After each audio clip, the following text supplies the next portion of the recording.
what we'll do is we'll cut. My wife will do this because she's very good at this. She'll cut a little moment out from us talking, and we'll put it at the beginning of the YouTube video. So it'll look like you were here right at the beginning, and we can say right now. So like anybody who's watching right now, make sure you stay on there because it's gonna start with me talking for a while and being an idiot. Whoa, what just happened to my feed there? Hold on a second. Let me try that again. Whoop, whoop, whoop. Why is it not showing up? Give it. We're telling your followers you've started a live video. There we go. Got it. Okay. Hello, everybody. Welcome to a Thursday night. I'm in a mood. For anybody that was tuned in before and I had a technical problem. We'll find out. I'm going to get our guest in here in a second, but our guest tonight is Jennifer. Hey, Bill. Best gift for a bear. Did this beautiful book that has an adorable hedgehog in it. Let me see if I can get that on screen for you. The hedgehog is ridiculously cute. And they worked on the Sophie Mouse series as well. Did 40 books, which 40 books is insane. I don't know how a human can manage that, but we're going to try to find out tonight. And so I'm going to see about sending Jennifer Bell this lovely little invite. We'll see what happens. Oh no, I just typed in the wrong thing. There we go. Okay. This time, everybody, cross your fingers, cross your toes, cross your eyes, and pick your nose. That's a phrase I like now. I just made it up. I think I've said it once before. Cross your fingers. Or I think it was cross your fingies, cross your toes, cross your eyeballs, and pick your nose. You can all use it. It's free. I'll give it to you. I don't know what's going on, everybody. Is Jennifer on a rotary phone?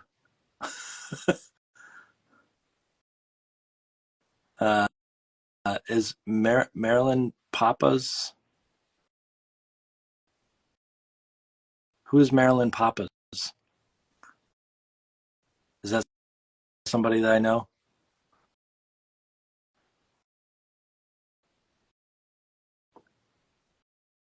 I know that this is frustrating for those that are confused what's going on.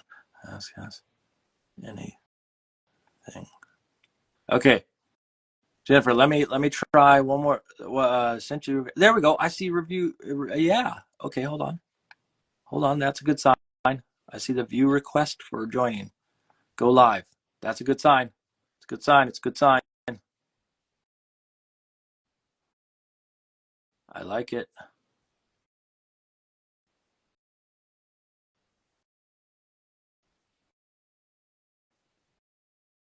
I don't have this set to private or anything, as I know of. I've accepted. Where's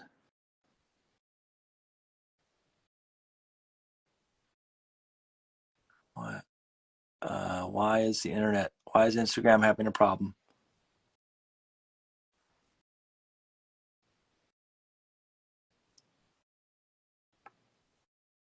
Because it's not even. Normally, it's when I have a problem on this, and I can just say, or someone can write in and say, I want to be on, and I accept, and they get in instantly. But it's not happening tonight. So I'm trying to think of like workarounds. This is how we. This is called Mark Hoffman's IT hour, and we're gonna see if we can get this to work. Jennifer, would you mind trying one more time a request? And I want to see if I do one other little thing to see if I can get it to work.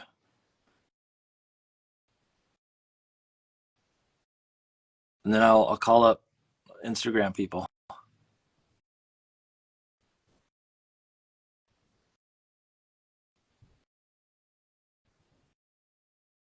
Hello. You want to see what I'm going to draw tonight? If you do, ready? This is, I think, what I'm doing. This is the start of it. It's a little farmer on a tractor, and there's going to be lots of smoke coming from it. And he's got funny little legs. because I think it's funny. And he got a giant hat. And he's a little boy riding on a tractor. Okay, let's try this. How else can I do this? Ready? Wait. Oh, if I do that, I'm gonna do a little test run here. I'm gonna see what happens if I let in. Oh, this is gonna be weird. Let's see. Sorry, everybody. Sorry. Whoa, that was wild.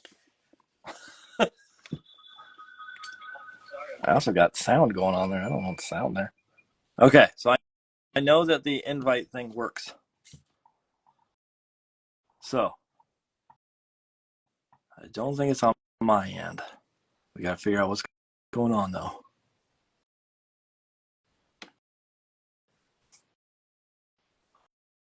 What could it be? Okay. I'm gonna tell you a joke. Well, we wait. Someone throw out an animal at me. Any animal. I don't care what the animal is. Put an animal in the comments. Any animal. A lizard. A donkey. Buffalo. Potato. Happy draws. Do I need to talk to you about what animals are? Because I don't think a potato is an animal. Okay, narwhal is the first one. Narwhal.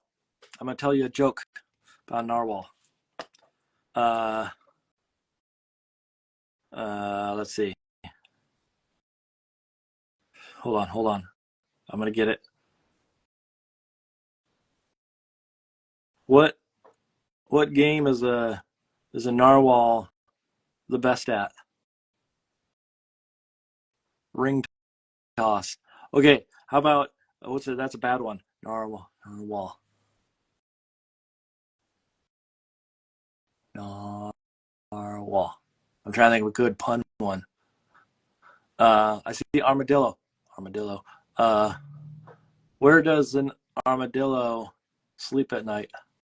On his armapillow. Nice. I'm on a roll.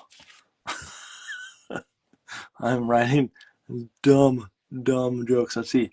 Jennifer Bell, I'm gonna try letting you in again. Let's see if it works. Toot toot toot toot toot toot.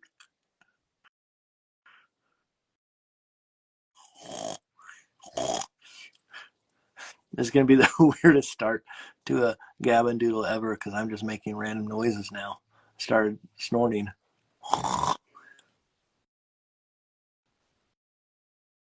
I don't get what is going on, Jennifer. Something is up. Okay. In the meantime, while I wait a little bit, Jennifer, if you are, has you ever tried shutting down the app or phone or restarting? I don't know. Have they? Good question. Marilyn Pappas, thank you. Andy Smith joined. Hello, Andy Smith. AJ Smith. Alexander J. Smith. I'm just going to go through other names now. Aaron Smith. I am in a weird mood. I got up at 5 o'clock this morning. I'm going from 8 till midnight working tonight, so it's going to be a bit strange. Okay. So, again, Jennifer, if you are listening, if you are watching right now, if you could try re-shutting down, and then when you hop back on, request to be invited in, and I will let you in. That's not to everybody. I don't need everybody in here talking to me. Just our special guest for the night, Jennifer Bell. So okay, here I'm gonna tell I should tell a story from my life.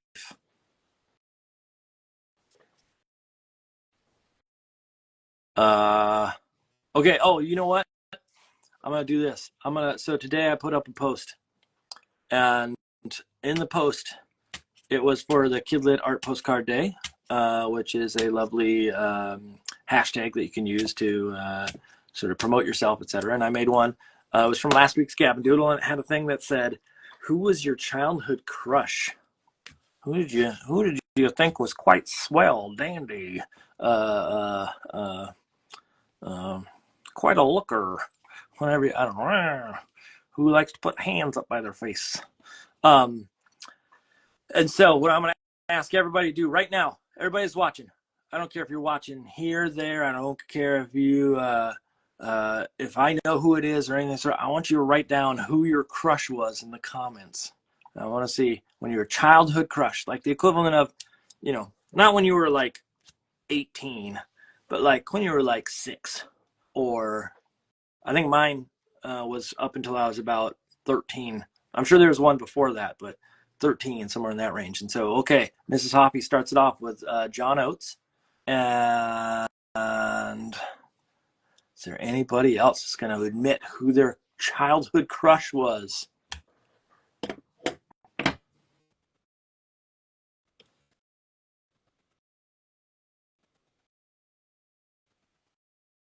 Everybody's too embarrassed.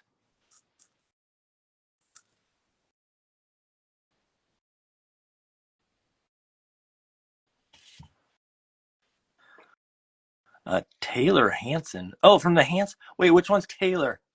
Was that like the middle-aged one? Well, now he's middle-aged, but was he the like oldest one, the middle one, or the youngest one? Because I don't know which one Taylor is. Hummingbird Narwhal, Taylor Swift, the middle one. Okay, the middle one. I get it. The older one was awkward when he started out, and then he sort of, they all kind of aged into it, and they're much better now. I get it, but I see one that was someone, a name I didn't recognize.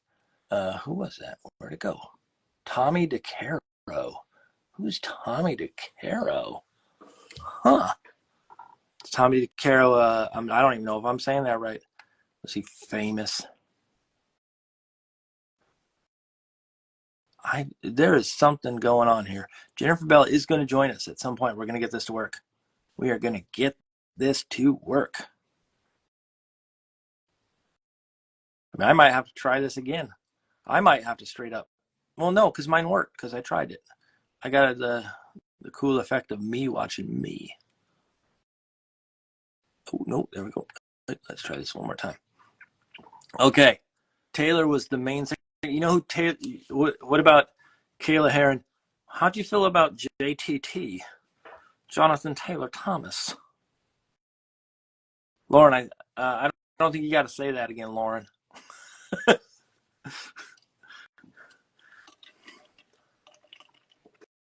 Okay, what I'm going to do, Robin Hood from the Disney. Oh, we got our first animated one. Our first animated one. That's a good one. Famous, no, but a famous crush was Ricky Nelson. Oh, I don't even know who Ricky Nelson is. But I got to see who Ricky Nelson is now, because apparently Dreamboat. Kayla Heron. Seems like you have a JT thing. You like that there's something going on there. You like the combination of letters there. Lauren, if you would be so kind as maybe reach out to Jennifer and see if we can figure out what some of that's, see if we can figure out what's going on there.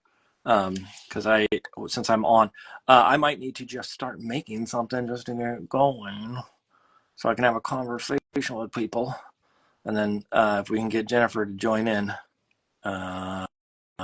we can try that. I don't want to spend. I've already spent 24 minutes trying to different things to get it to work, and I just don't know as I'm going to be able to solve it from my end. So in the meantime, what I'm going to do is I'm going to switch the camera. I'm going to talk to people. Famous family, Ozzy and Harriet Nelson had a TV show. Oh, yeah. Okay. I got it. Marilyn Pappas, I got it. I got you loud and clear. So here's what I'm going to do. I'm going to switch stuff down Jennifer, if you are watching, my wife, Mrs. Hoppy, is going to contact you and see if she can figure out what's going on from her end, because she is not in front of a camera currently and can manage it. So in the meantime, I'm going to work on this. My little cowboy guy riding his tractor. Toot toot, chugga chugga chugga. I don't know if that's what a tractor sounds like, but it does tonight. So what I'm going to do, I'm going to switch to my down shoot. Let's do this. Let's switch. Oh, by the way, I cleaned up my studio a little. Don't tell anybody, but it looks way better. So I'm going to tilt my camera down so I won't be 100% be able to follow what's going on if Jennifer tries to log in while I'm here. So let me get, whoa. I need my surface I'm going to work on. I want something that's a little bit taller. There it goes. So I'm going to work on this one. And I'm just going to make sure I get this in camera for you, and then I'm going to start going. She's trying another device. Okay, when she is, Lauren, if she is trying another device, if she could just request to be in and let me know in the comments, then I will be able to let her in, and I will switch. I am watching on the iPad right now, yes. Sorry, Rob. I'm having communication with my producer, AKA my wife. My stinky wife. I don't know why I added that caveat in there, because she is not stinky. But for tonight, she is. Okay, I'm also going to do this, everybody. You get to help me pick. I'm going to give you some choices. I have these. Oh, some of these are the same. Let's do this. I got my... Oh, that one's the same too. I don't mean to grab everything the same. I'm going to put out some colors, and you're going to pick the colors I work with tonight. This is called Everybody Gets to Choose the Palette for the Evening. I'm going to try to make sure I don't give multiples of the same color. I'm going to do this a certain way. Don't worry. This is called audience participation. Well, as some people call it, crowd work. So what I'm going to do is I'm going to make rows and columns, and you're going to pick out what colors this piece is going to be tonight. I might have to make one little adjustment depending on like sort of how the colors turn out. Like if everybody picks just brown, brown, brown, brown, brown, boy, will I be in trouble. And I don't think I can work with that. I'm going to have to add something else in. But in the meantime, I'm going to pick out some colors, and you get to tell me those are the same. Yeah, it's just a backup bottle. Is that the same? Yeah, that's the same. I got multiples of some of these, so bear with it. Let's see what else we got here. We got this one, we got this one, different yellows.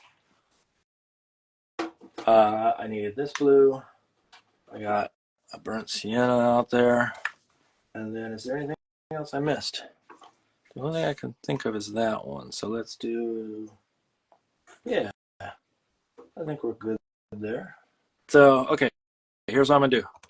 I'll toss this one in here. Boop. And that one's the same, so I can just get rid of that. Okay, beautiful. We got a perfect grid. Don't say hooray for brown, brown, brown. Here we go. I'm going to steal a little scrap of paper here. Yes. Okay, for everybody watching, you get to call them out, and they go in the order that you call them out. This one is, oh no, I do it with a bigger marker here. Here we go. This one is 1, 2, 3, 4. Up top, or we'll do the bottom here. We can do it this way. I think you'll be able to see this. This is A, B, C, D, E, F, G. Okay. You get to call out. Yes, these are gouache. You get to call out what ones. I don't even know if you can see the 1, 2, 3, 4. I'll move it a little bit so you can see it. You get to call out 1, 2, 3, 4, A, B, C, D, E, F, G. Well, I didn't draw the. Well, oh yeah, I guess I did. Okay, never mind. It's just a perspective. So first one. Someone name a number and letter at the same time. A 2D. Ooh, that's a good one. Let's see. 2D. Oh, brown. Okay, we got that's a raw sienna. Mild Doodles gave me that. Charlie gave me a 2E. Ooh, raw sienna, and what is this one? This one is fluorescent green. Then we got a 1B. Oh, now we're talking. We got a fluorescent opera pink. We got 2B for 1B. A 3F. Wait, 3F. We got a bright aqua green. So I need, let's see, how many colors we got there? We got 1, 2, 3, 4. I want to get about 7 colors. So it was 3F, then 4G. 2 people voting for 4G. 4G. Ooh, we're going with a turquoise deep. Okay. And I need, so I need 2 more. Preferably, it might be good if there was a yellow in there of some sort. A 5G. G. Wait.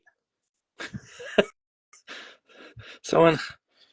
Okay, I'm gonna go with 3G. You can't do a 5G. There's no 5. And then the next one I saw was a 3B. 3B. That's this one right here. Okay, I think we got our colors. We'll figure. So there's other colors coming in. Next time maybe I'll do. I might have to add some of these in, but for now, this is our palette. It's kind of a. I'm not. I'm. The colors are lovely. The combination is awkward, and so I'm gonna make these work.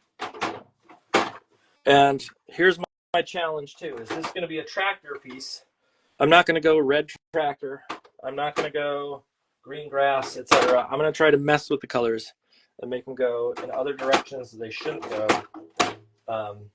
And that will challenge convention. Let's put it that way. Okay, so I got my colors here. No adding. Oh, mild doodles, no adding. Okay, no adding. You got it. I mean, I have white and black. Those get put in. But white and black is going to go in. Again, if Jennifer Bell is watching, let us know. But this is going to be my palette for the night. I will throw them out so you can see them again. I will leave that to the side. I'm going to put them on my palette paper, and we'll see what we get out of. I have a brush that's trying to roll off my table. That's why I got that weird. Like, okay, at the top we got titanium white. Nice big batch of that. I'll put that off to the side. On the other end, we got Mars black. Now, the way that I generally do this is I go light to dark, because this one's the lightest one. Going there, that's my fluorescent yellow. It's closest to white, so the black is less likely to get in it. Put that off to the side. Now I'm going to go into maybe my earth tones, because that, this one's light on the color here. I know I have another one somewhere. I know I do somewhere, because I bought one. Where'd it go? Is it in this bag over here? Maybe it is. If not, I can get it in a different paint. But I'll see if I can get more of this out of this for now. It may just need to be dealt with. Taught a lesson. There we go. That's probably enough. Okay, now I'm going to go into my reds. I'm going to start with my cadmium-free red light, which I just need to find another one of these that's already open, because that one was not open. There we go. Get some of that out there. Then I need to pick, what is this one? This one's a fluorescent opera pink. Oh, that one's kind of clogged. We'll try it this way. It's going to give me a big batch. There we go. Then I'm going to switch to my bright aqua green. Then I'm going to do the turquoise deep. And then I'm going to go green, which is fluorescent green. So, oh, this one's a challenge too. Let's try opening this one up. Ooh, this one looks like it wasn't airtight of some sort. So it's a little thick. That's okay. Oh, I just got some green on that paper. Now, here's what I'm gonna do. Those are my colors to play with. I'm gonna start making my swatches. I'm gonna put these all off to the side. You can't really see it off to the side, but I have my palette off to the side. Brushes right there. This way I can sort of get them out of range of this paper. I got a little bit of green on that, so maybe we'll start with green. I'm going to, again, Lauren, if you can contact Jennifer, and if there truly is a problem, we can reschedule too. That's the other way to play this if we have to. So I'm going to do this. I'm going to start putting colors down. And all I'm doing is really light, sort of thin application of color just to get some swatches down. I'm going to play around with some of the other colors and mix things in so I have some tones to play with. Nothing super critical. This is literally about just getting paint down and texture. Right now I'm trying to play with sort of a light pastel-y color, because to me this is probably a pastel-y piece to start. But I'm going to use those colors. I'm going to use that green. I'm going to use the all the other colors that come in, but this green and pink, or the green and fluorescent opera pink together give me this sort of lovely, I don't even know what to call this, beige color at times. Jennifer has started changing settings, still won't let us in. I suggest we reinstall the app as a last resort. She's trying it. Okay, thank you, Lauren. And if for some reason, again, that she is not able to do it tonight, we can definitely reschedule and we can figure it out. Again, I tried on my end, so I'm pretty sure that it's something happening with the connection there, because I was able to get through here. And we can sort of manage it, but that's a bummer that we're having challenges there. So again, I'm just sort of mixing some colors, getting stuff down. When that's done, that goes off to the old drying station, literally just off to the side of me. There's no special drying station, it's just put it off to the side. And then I'm going to make another one. So now I'm going to say, since that one's relatively light, I need to make 2 background pieces. Now, for the size of paper that I have, I need 2 pieces of trace to cover it. So what I'm going to do is I'm going to probably do the same thing that I did before, but this time I'm going to play with maybe a little bit more of that green than the pink, because the pink was maybe the more powerful color on that last one. So I might try to get a little bit more green into this one so it becomes, so when I put the colors together, yeah, Lauren, if you want to try requesting, I can try letting you in and just make sure it's not on my end, because if it is on my end, then we can manage it. So why don't you send a little request to me, Lauren? They'll see your face, unless you put something else there. Oh, yes, I could get on with the iPad, same thing. So never mind. Okay, the other thing I'm going to do is I'm going to add just a touch of blue into this one. So it's not just pure green, but it's got some blue in there. And I need about 1.5 pages, maybe a little bit more than that, to cover what I need here. But then I am going to build other colors. And the idea I'm building other colors is so I have, I got that pink came out a little spicy there. So I have different values. So like the equivalent of these are the background. This tells me I'm going to have a very light background, which is fine. That's what I wanted to go with. I'm going to put that off to the side to dry. Make sure there's not any like super thick paint. It's relatively transparent. That's perfect. Off it goes off to the side. Now I'm going to pick some of those other colors and sort of push those even more so. So like the equivalent of, I have that cadmium-free red, or medium, no, is it light? It's light red. I'm going to put that down. I'm going to add a little bit of my opera, fluorescent opera pink into the mix and get something that's a little bit more saturated. That gives me something to play with. Okay, now I'm going to add some of my fluorescent yellow, or is it cadmium yellow light? No, this is fluorescent yellow, yes. Add that into the mix. Give me some orange colors, give me some white in there, and sort of, peachify it, put it that way. Add a little bit more of this down here. And so I'm just trying to get swatches, basically. For anybody that's watching, this is the plan of attack. What I might do is actually add a tiny touch of black into the mix, so I get more of like a purpley sort of tone here, just to get variety. Again, I don't need everything to be super saturated, but this just gives me something to play with. So if I need that little bit of color switch, or I want to get it so it's not so pure in moments, I have something to play with. And so I just cut out that section in particular. I like that quite a bit actually, so I'm going to make a little bit more of that. Sort of lean it that way, and I'm going to go darker with it this time. This time a little bit more rich. So again, this is just cadmium-free light red, and then as well the fluorescent opera pink, and a little bit of Mars black. That's what I use. Really. If anybody has questions while I'm doing this, while we're trying to figure out what's going on with some of the tech here, please just comment away, and I'm happy to answer as I go along. I'm going to add a little bit of that green back into the equation, and maybe just a touch of that turquoise deep in there. So now when I apply some of that opera pink in there, it's going to venture into a little bit of a different shade of sort of reds and purples. It's not going to be as warm, let's put it that way. And so I'm just grabbing little bits of color here to play with.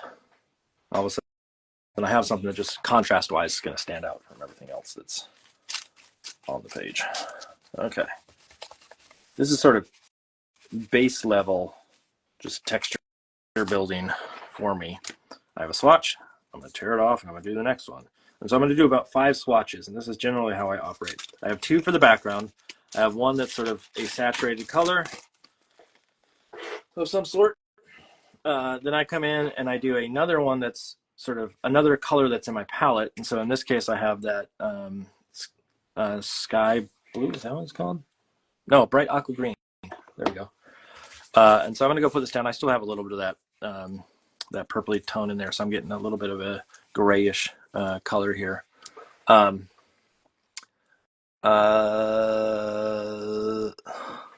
Leah Marie Ravati.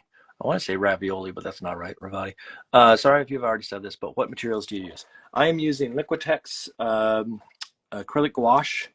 This is just standard Canson tracing paper. And then I'm going to be using illustration board. And then I do get into things like Posca markers and colored pencils and things of that sort.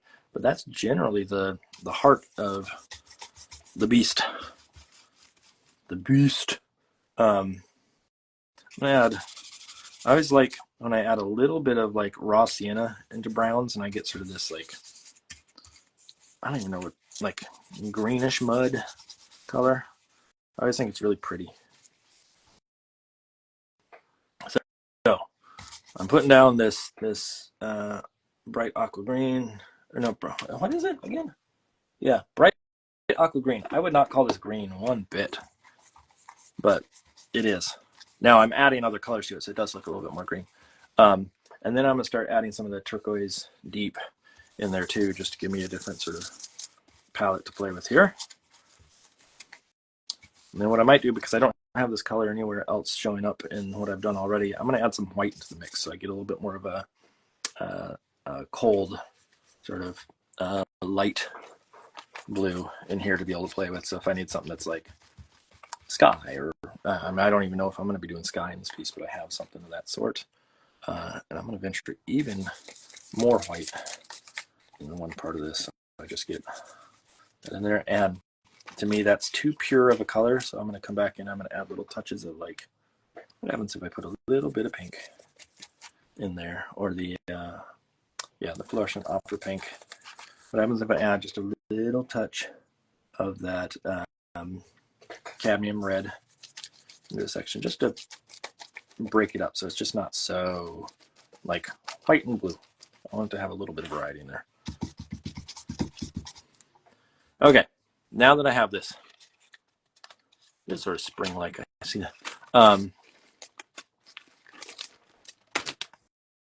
Okay, Lauren, we're probably just gonna have to reschedule that. I just don't know if I can figure it out on this end, and we will have to apologize profusely.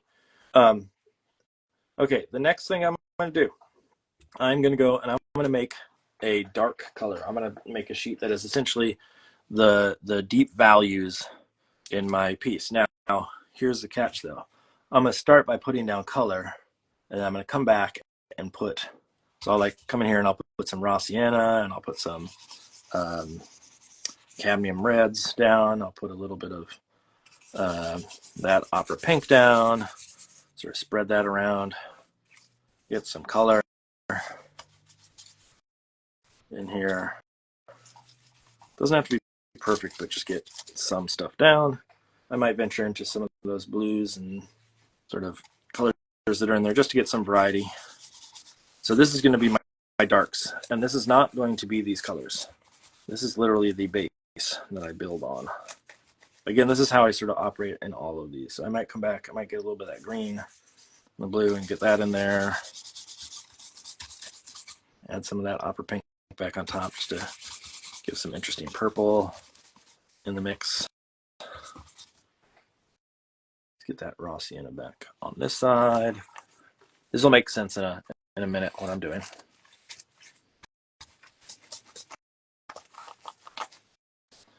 And grab some of those blues, bring them back in.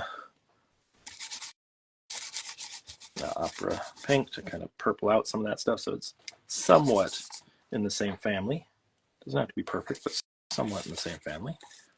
So if I go over some of these, like it's a little too cold in the area, I hit it with another pass of that warm color. Okay, now I'm going to let this dry for a hot minute. I can just kind of push some of the paint around into different sections. It's really not super critical on this one. But as this dries, let's put a stripe on that side. Phew, perfect. I'm going to get a brush that is crispy. And so this one's wet. I've been using this one, so it's got a little bit of softness to it. I'm going to throw that in my water. I'm going to take a brush that is not as wet. So I'm going to dry brush, essentially. I'm going to get a little bit of water on the brush, but not a lot, just not enough to soften up those bristles. I'm going to get my black, and then I'm going to come back in, and I'm going to dry brush my black on top of this. And the reason I'm doing that is I want to get sort of some texture. If I go just too wet of a black, it's just going to even everything out. And I want to get that graininess or that heathery aspect to it. So as I do this, I want it to get dark in spots, but I want to have moments where it sort of picks up a little bit of paint, where you can see some of the color that's underneath, sitting underneath it. So if I do black and I cut down a swatch, you can still see some like color or tone showing through. So now I have like reds there. If I come up here and do some, you might have a little bit of purple that sort of peeks through in some way. And so I'm going to build some tone with just black on top of this. And what I might do is eventually come back and add some other colors into my black, or layer and stack these to get something that has a variable that is not just pure black. So like if I come back in and add my fluorescent yellow in it, it's going to go a little bit green. It's still dark, but it's a greenish color. Or I might come back in and add a little bit of red into that, and now I have sort of a earthier black that I push in there. So I'm getting dark colors, but again, I'm still seeing that color that's bleeding through from the other side, or from the other passes that I've done to build up this dark color. And so I'm adding and stacking and layering and getting texture. And so I'll use these for like shadows, or I'll use these for like tires. Like I need to have some big tires in this, and I'll probably put these down as that sort of texture throughout. She thinks she may have fixed it. Okay, so send that request. Let's see that request. Or I can try sending the request. Should I try that, everybody? Should we see if we can get our guest in here? Let's see if I can do it. I'm going to tilt it back up to me. Oh.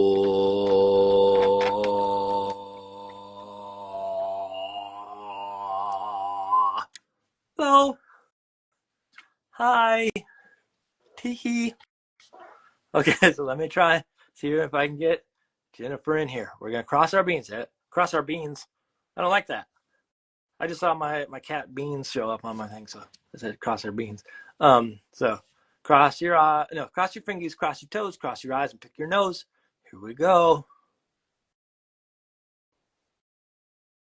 Invite is going out there in 3, 2, 1. Invite sent.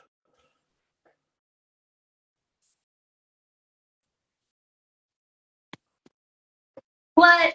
Hold on. Oh, Huh. Can you hear me? I can. Hello. So sorry. No, it's okay. Did you was there? Do you have any idea what it was? Oh, I mean, I'm so mad. I just have a new phone, and my phone setting wasn't allowing Instagram to use the camera. Oh, Oh, oh, so oh. Wait, I wait, don't wait. recall. What kind of phone are we talking? Just a new dumb Samsung, nothing fancy, but Ah, so you're not an iPhone person, huh? I like iPhones. I like a good phone deal Yeah, also. I gotcha. I gotcha. Well, thank you for joining us. This is I didn't know if this was going to happen, so this is amazing. And what we'll do is we'll cut. My wife will do this because she's very good at this. She'll cut a little moment out from us talking, and we'll put it at the beginning of the YouTube video, so it'll look like you were here right at the beginning, and we can say right now. So like anybody who's watching right now, make sure you stay on there because it's going to start with me talking for a while and being an idiot. Um, so thank you for joining us. Uh, Happy to we're be here. I'm so mad. Now I'm just like angry. So we'll see how it goes. where are you? You're in St. Paul, is that right? Yep, St. Paul, Minnesota. How's the weather there right now? Um, Pretty nice. Pretty lovely. I'm ready for fall. Still a little warm. Warm. How are the mosquitoes? In the city, fine. That Okay. it's You're bother at, me. so you're in St. Paul. I grew up in Minnesota, Oh, and you did? so yeah, I grew up. I was born near Chanhassen. Okay. I was I lived like 3 blocks away from Paisley Park. Prince, Okay. yeah, and then and it wasn't like we lived in a cool music studio and Prince was hanging out mowing our lawn or anything. But and then I lived in Plymouth later in life, sort of north. What was that? Northwest of Minneapolis. But I didn't cross the crossover to St. Paul very often. Uh, Yeah, yeah. We lived in Minneapolis for a long time. St. Paul's really lovely. I like being here. it's the other side of the tracks, they say. No, I don't. It really is. I know. I saw a T-shirt the other day that said, "Date Minneapolis, marry St. Paul." That feels What, pretty accurate. like, is there? Because I know that we went downtown and we probably went to St. Paul periodically. I just never knew because I was little at certain points. I didn't know if we probably crossed into St. Paul at some point. But are any of the like major like where's the Science Museum? Is that in Minneapolis? Yeah. No, the Science Museum is in St. Paul. Oh, okay, Um, okay. Then I was in St. Paul a lot. yeah, I didn't know. that's that's a big draw. So, um, for those that are tuning in or now are like, whoa, now we got a show. Uh, why don't you give a quick synopsis of who you are, what you do, All right. why you love it so much? Excellent. Well, I'm Jennifer Bell. I'm an illustrator. I have been illustrating picture books since maybe 2010. So I've illustrated a lot of picture books. I think I'm up to like 50 right now. 50 picture books or 50 kids books in general? Well, if you count, I've worked on a couple different chapter book series. So, I mean, if anyone knows me, it's usually those from the Sophie Mouse books. Okay. Yeah. So I'm going to be working on number 22 of the Sophie Mouse books pretty soon. Those books add up. You know what But caught me is I saw 40 in this. I saw the thing about first uh, picture book, and I didn't notice that she's written, and so I was like, "This is the first picture." That doesn't sound right. And now I saw the and written end of it, yeah, but I've so only authored one book. Sophie Mouse is that one's. My wife was saying to me tonight, she's like, "Would you ever want to do something like that?" Because I have a problem like doing the same character over and over and over again. Yeah. How do you feel about that? It's challenging. but also a lot of fun. Like it's kind of nice. I feel like I know that character really well, so it's um they're easy. They're just Yeah. it's a lot of work. Like I'm amazed by people who do graphic novels. It's just such a large volume of drawing. Um, Do you have you looked back at the series and said like what a change has happened? Like if you look back at book one and you look at you said 22 now, is that right? Or 20? yeah, yeah. Uh, does the character change over time in them? Oh yeah. Like Yeah. I mean, I try to keep within each book. I try to keep it pretty consistent, yeah, and I usually use the book before as kind of a model going forward. But it's yeah, like they grew up. Yeah. yeah. I mean, and sometimes like characters, in one book, one character had eyelashes and then never again. So there's things that have changed over time. Um, It's like a teenager going through fads, and yeah, one book there's a teacher owl character that had kind of like ears, and I forgot that in one of the books, and I've received a lot of emails about those did ears. I'm really sorry. did you Saw really those. like from kids or from adults or? Yeah, well, from kids through their parents, really concerned about those missing ears. So I'm surprised a parent would actually let the kids send that. Do you think they would be like, you don't really have to ask that? I'm surprised sometimes too, but I get a lot of lovely emails also, so it all balances out. um, the now you've written one and the best gift for bear. When did that one come out? Because that's recent, right? 2022 Okay. maybe, Okay. couple winters ago. Yeah. Okay. Yeah. I was gonna say I knew that it wasn't like yesterday, but I knew that it was it wasn't like 5 or 6 years ago that it was relatively close. Um, so the question for you right now that my wife always tries to keep track of, and I know that you work in sort of a variety of methods, but everybody sort of sketches potentially in one and works in another and whatnot. But it always comes down to a question of the night of what are we going to use for materials tonight? That's a good question. 2 hours ago, I sketched out this. I don't know if that even shows Oh up. yeah, I can see Maybe it. a little fall sampler. We got some characters and some leaves, but I have three characters. I think I might use three different materials just for Yeah, fun and you're to keep challenging myself us. on toes. What are those materials? I'm gonna graphite, Okay. colored pencils, and then maybe acrylic. If I'm feeling Uh, fancy. and then what brands are we talking for those that need to know? Um, let's see here. Prismacolor pencils. Okay. Graphite? I'm not even sure. I have many. I don't know. I don't know unless you're like Blackwing people. I don't think people there's graphite's graphite for the most part. Yeah. Acrylics, you know what? I was using. I have some Liquitex and some M. Graham Okay. paints. Wait, does M. Graham make acrylic? Yes. I What do you know them from?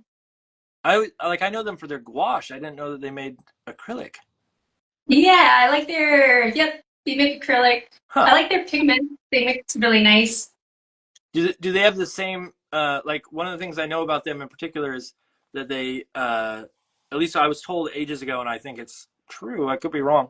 There is some additive of honey that they put in their gouache to make it extra smooth. Oh, Like it I flowed don't know. better. Is there something special about M. Graham in particular that you're like, I like this brand because of A, B, or C? No, I think I just picked up. I tend to buy a lot of art supplies when they're on sale, so Okay. I like mixing and matching brands. I like art supplies, so I'm not Loud and clear. really I'm not really I, devoted to any particular brand, but I do that. I do that with brushes. oh, It's like oh, yeah. I have. I don't even know. There's so many different brands of brushes that are sitting here with me, but it's a matter of just like, is it the right shape and style, and then is it on sale? And if it's on sale, I'll buy like 5 of them, and yeah. then just move on to the next. What about surface? Are you on drawing paper? Or are you? I mean, with the acrylic, obviously, you probably want some sturdier. I I, don't know. What are we using? I have some fluid watercolor paper. It's just like a cheap hot press. It's really smooth. Okay. That's usually what I use. Okay. Cool. This Yeah. is, and then uh, I know that the struggle was to get on tonight. Is your camera set up, ready to like switcheroo? Yeah, I think I can do that. Okay. Should we try it out? I'm not calling you out saying like, hey, do you know how to handle the switcher camera? I do a trial run, and I'm like, I don't need to do a trial run. It's fine. I'm happy to be here. I'm glad. The reason I asked, Gonna, like, my wife said you might have been trying a new phone, so I didn't know if like you had one set up and the other one was in a different location. So well, I tried a different device. It's okay. It's not that interesting. I just should have planned okay, ahead a little bit better. okay. I will. It also makes me remember that I probably need to ask people every time. Hey, do you need to do a little run through just in case? And Yeah, not that you saw it coming of any sort, but no, there that would have have been been times. smart. Yeah. So I am just glad you are here. I'm glad that we Me have a too. conversation. So why don't we push to our downshoots and we just start going? Okay, And we can start sounds good. chatting away. All right. So as I'm gonna I gotta do it too. I can't just. Okay. There we go. So as you set up here, why don't you tell me? Like, I know you gave a little bit of the history on the books and things of the sort, but what was the starting point for you? Was there I mean, you had mentioned the idea of multiple picture books and things of that sort. Was that the entry point for you, or was it in the chapter book, the sort of the Sophie world, or is it like what was that starting point that really got you into the business? You know, let's see here. How's that look, by the way? Do you have a Yeah, can't really tell what I'm doing over here. I can see it. Okay. We just need to get it. That looks pretty good. All right. What angle are you sitting? Oh, perfect. I mean, is that good? Yeah, That's that's the good. top. No, that's Okay, good. we're gonna work with I that. like it. You Um, got a cool dramatic angle actually that I love because it's like we get to see your hands and your desk and like I like the angle choice. So, all right. It's not a choice, but we're gonna work with it. so yeah, Okay. give me a sense of like, yeah, where did this start? Was it a choice? Was it I mean, you mentioned choice, so was it a choice or was it something that you sort of just fell into? Yeah. You know what? I worked before I illustrated books. I worked as a product designer, and I had that job for maybe 7 years. I used to design like Christmas decor for Target and other big box retailers. Were you working for Target or was it because I know Target has a headquarters there, right? Yeah, no, it wasn't. I wasn't working directly for them. I worked for a company that um, just created products. It was like an import company. Okay. Um, But had accounts with places like Target and all those variables. yeah, Targets and a lot of Menards. It was a fun job. So I spent a lot of time. Did you just say Menards? I did. I forgot about Menards. That was the I forget what town that was in, but that was our hardware store. Yeah. Uh, I do not have. You're Maine? Is that where you are? I'm in New Hampshire now, but all we got is Home Depot and Lowe's. Uh, And I think there's okay. Ace Hardware, and everybody has that. But Menards is sort of like a specifically Midwest, or at least that's my impression of it, Midwest like hardware store. Yeah, I think that's true. Just you brought back major memories in a matter of seconds with that.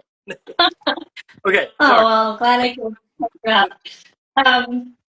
Yeah, so no, I had that job for a long time. I think I just got tired of having an office job and really wanted to see what else I could do, or if I could drum up some freelance work. I spent a lot of time. I used to do some greeting card freelance for some companies. So I think I just got to a point where I had a pretty big portfolio, and I thought I'd just see if that could translate to picture books. Was picture book something that was in your mind at the time, like before that, or was that something that like when you got to that point you said, oh, look at my work, it makes sense for picture books? Yeah, I mean, I think I always thought that would be a really wonderful career to land into. Honestly, I didn't really think that it was something that would be possible. It just seemed really competitive. I think Okay. until I had like a better portfolio, I wasn't sure that that was really a good pathway for me. But And when yeah, this was around 2010, that you, if I remember correctly, you said. yeah, Yeah. yeah. I just it's interesting because I mean I did not start into the kidlit world until about 2014, 15, somewhere in there. I'm not saying that because I'm like, oh, I'm old. I'm not starting that way, but more so just I don't remember. But that idea of like, I know that there is a competitive nature to it. I'm just wondering, do you feel like it's gotten better or worse in that? Because you've been doing it, longer than I have in the sense of, beat me by about 5 years or so. I just Yeah, don't remember, or I don't know what it was like in 2010 to be able to compare notes. I it seems like it's probably easier to find people to connect with online these days. You know, it's pretty easy to find out who the art directors are at certain presses. I don't know. I do feel like things are hard these days because a lot of people working. It's pretty easy just to have a portfolio online. Yeah, Um, it's hard in different ways. yeah, it's hard because it feels like there's so much talent out there. Well, it's the equivalent of like I've been illustrating since about 2000, somewhere in that range, like for various things, not necessarily kids books, but for editorial and stuff.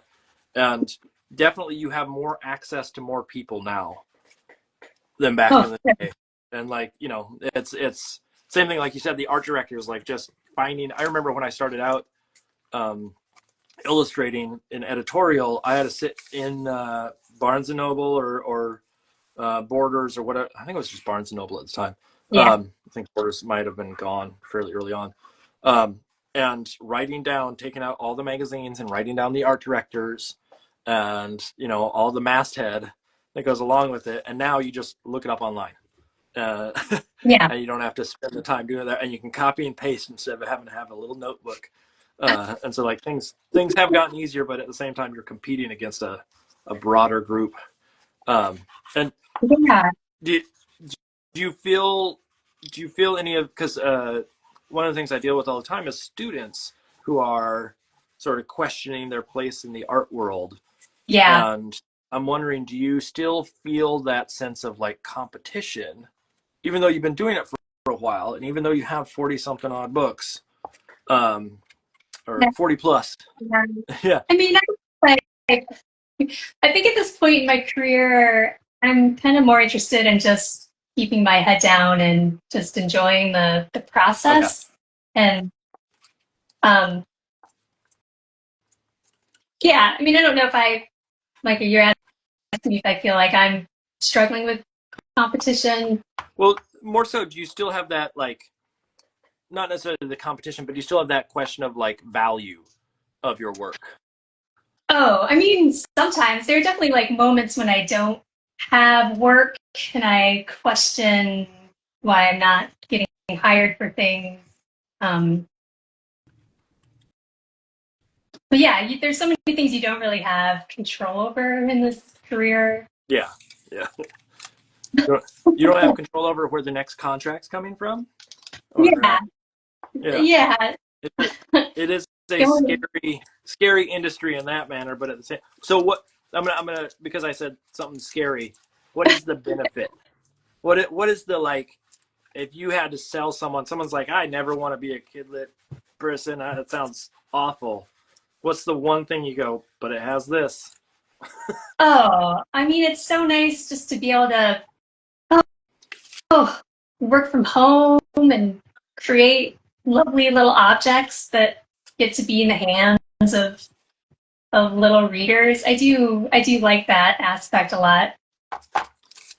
Do you now, I know you said you keep in a way want to keep your head down and just plug ahead. um, do you get out and interact with the wee ones on a You regular know, basis? like And events and stuff? it's been a while since I've done events, honestly, kind of a long time. I don't do a lot of school visits. I don't ever feel very comfortable in that space. So Do you, yeah, to answer your question, I don't these days. I imagine also with something like the Sophie books, that you have a fan base for those, because there's so many of them, and there's like, there's a collection of them, that there are people that have probably read every single one of them, and when the new one comes out, they go out and get it.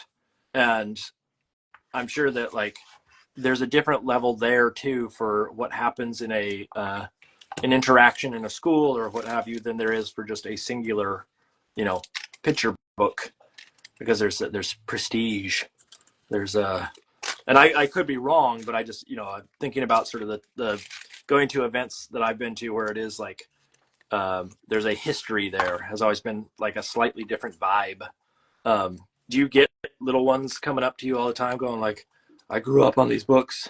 And Occasionally it does come up, and it is strange because they have been out now for, I think the first one came out a decade ago. So I mean, I do meet young adults. I mean, I'm those got to be like 16, 18-year olds that are like, I read this. You know, Yeah, totally. It is a little weird. It does make you feel rather old, but I didn't mean to take us in that direction. I'm not saying you're old. I'm not saying you're old. But that, like, I don't. My first book came out in 2015. And I'm sure there's people that have read that, and now that I think about it, that was 9 years ago. They could be like 15 yeah, at right? the point, and like I just wouldn't know that there's some kid out there driving, learning how to drive, going like, I remember that book that you did. Um, that made me feel old all of a sudden. Yeah. How dare you? It's How dare you great. do that to me?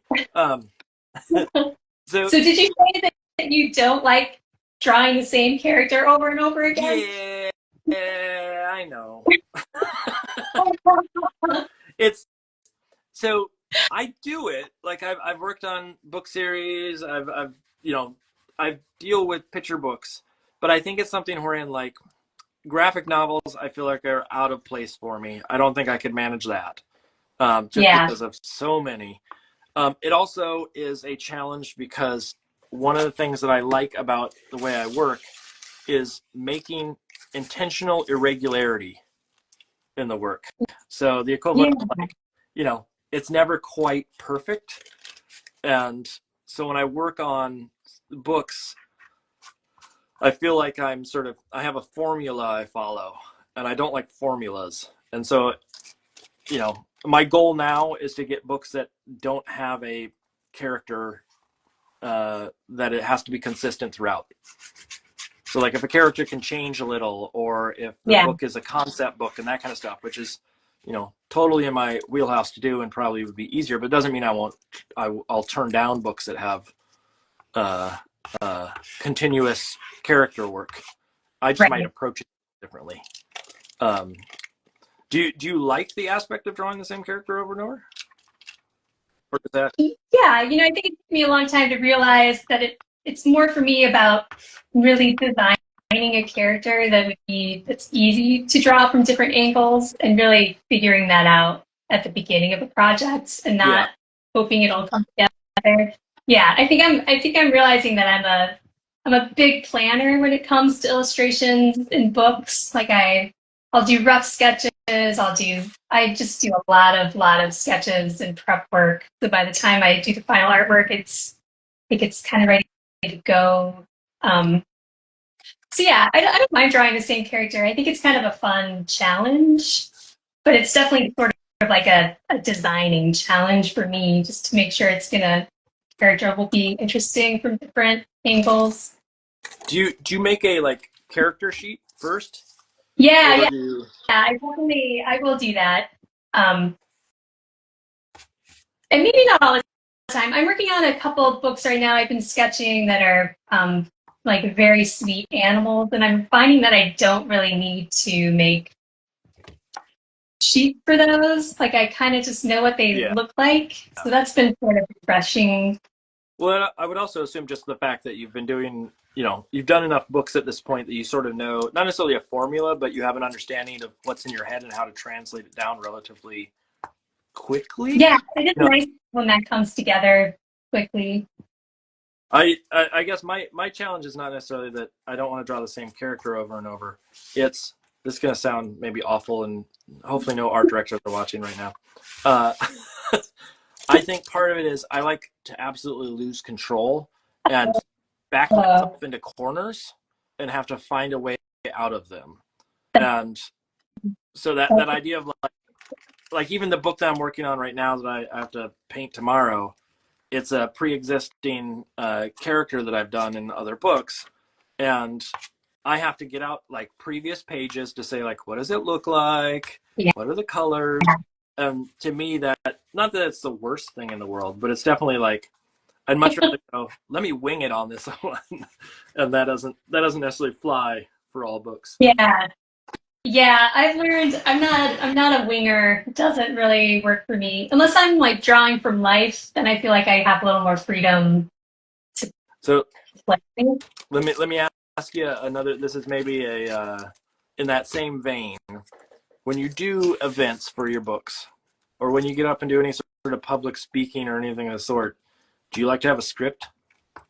Um, it's been so long, but yes, I think I probably spent a lot of time making a script, and then I'm sure I probably wouldn't use Okay. it, but I probably would have to plan. What about Yeah.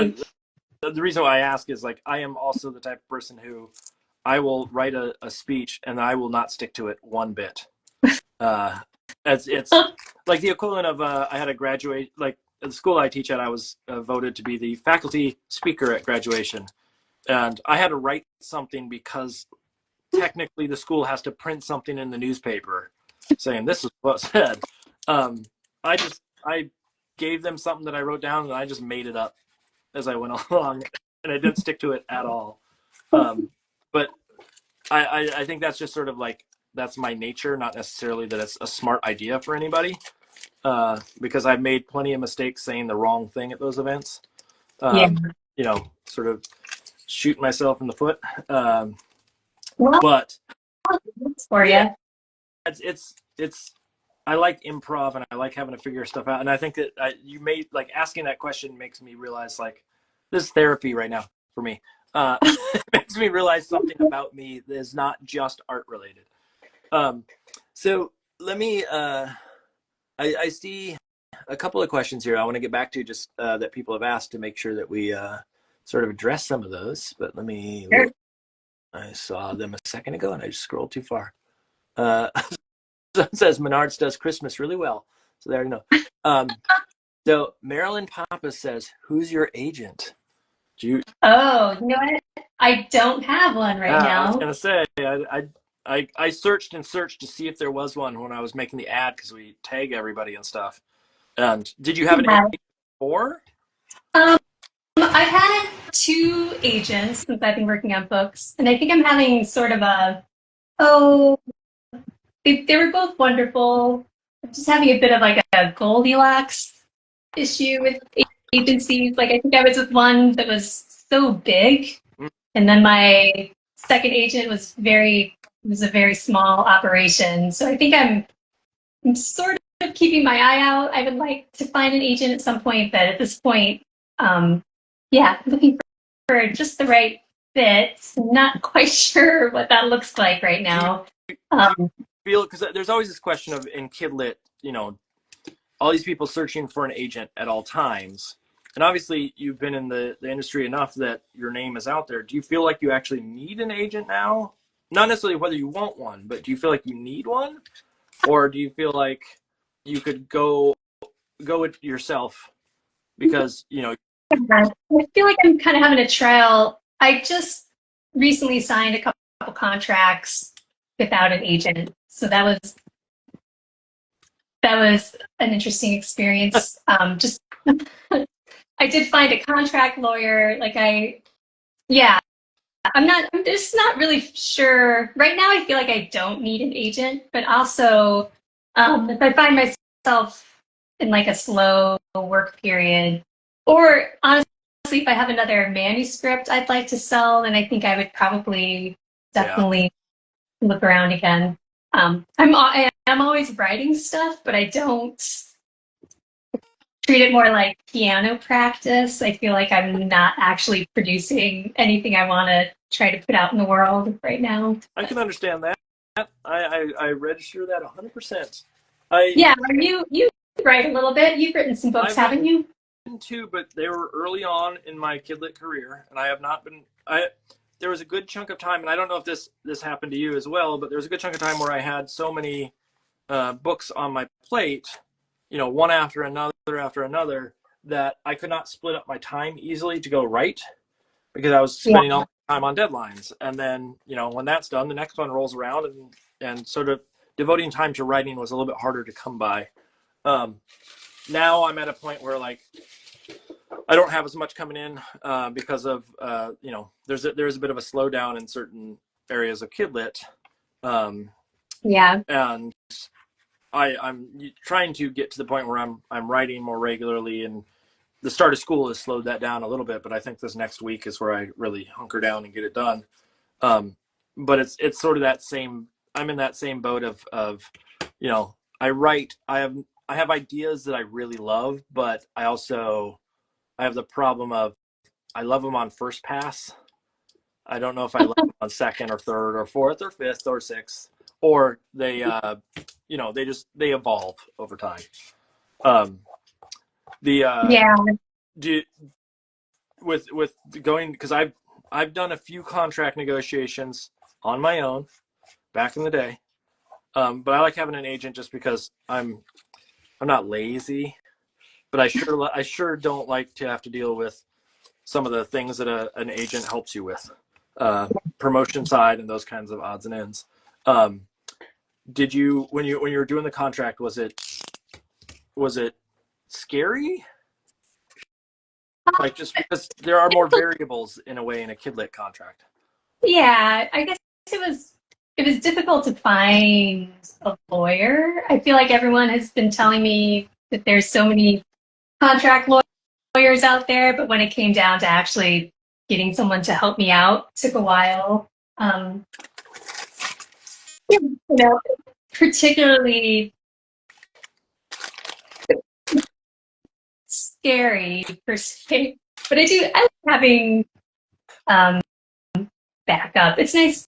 I liked having an agent. I'm sure that I'll find myself with one Yeah. again sooner than later. But it's also nice to not feel so worried about it right now. Yeah. Is it something we're in, like, I mean, there's the aspect that everybody talks about, like, well, why would you want to give money to someone else to do this, to be your agent when they're going to take a cut?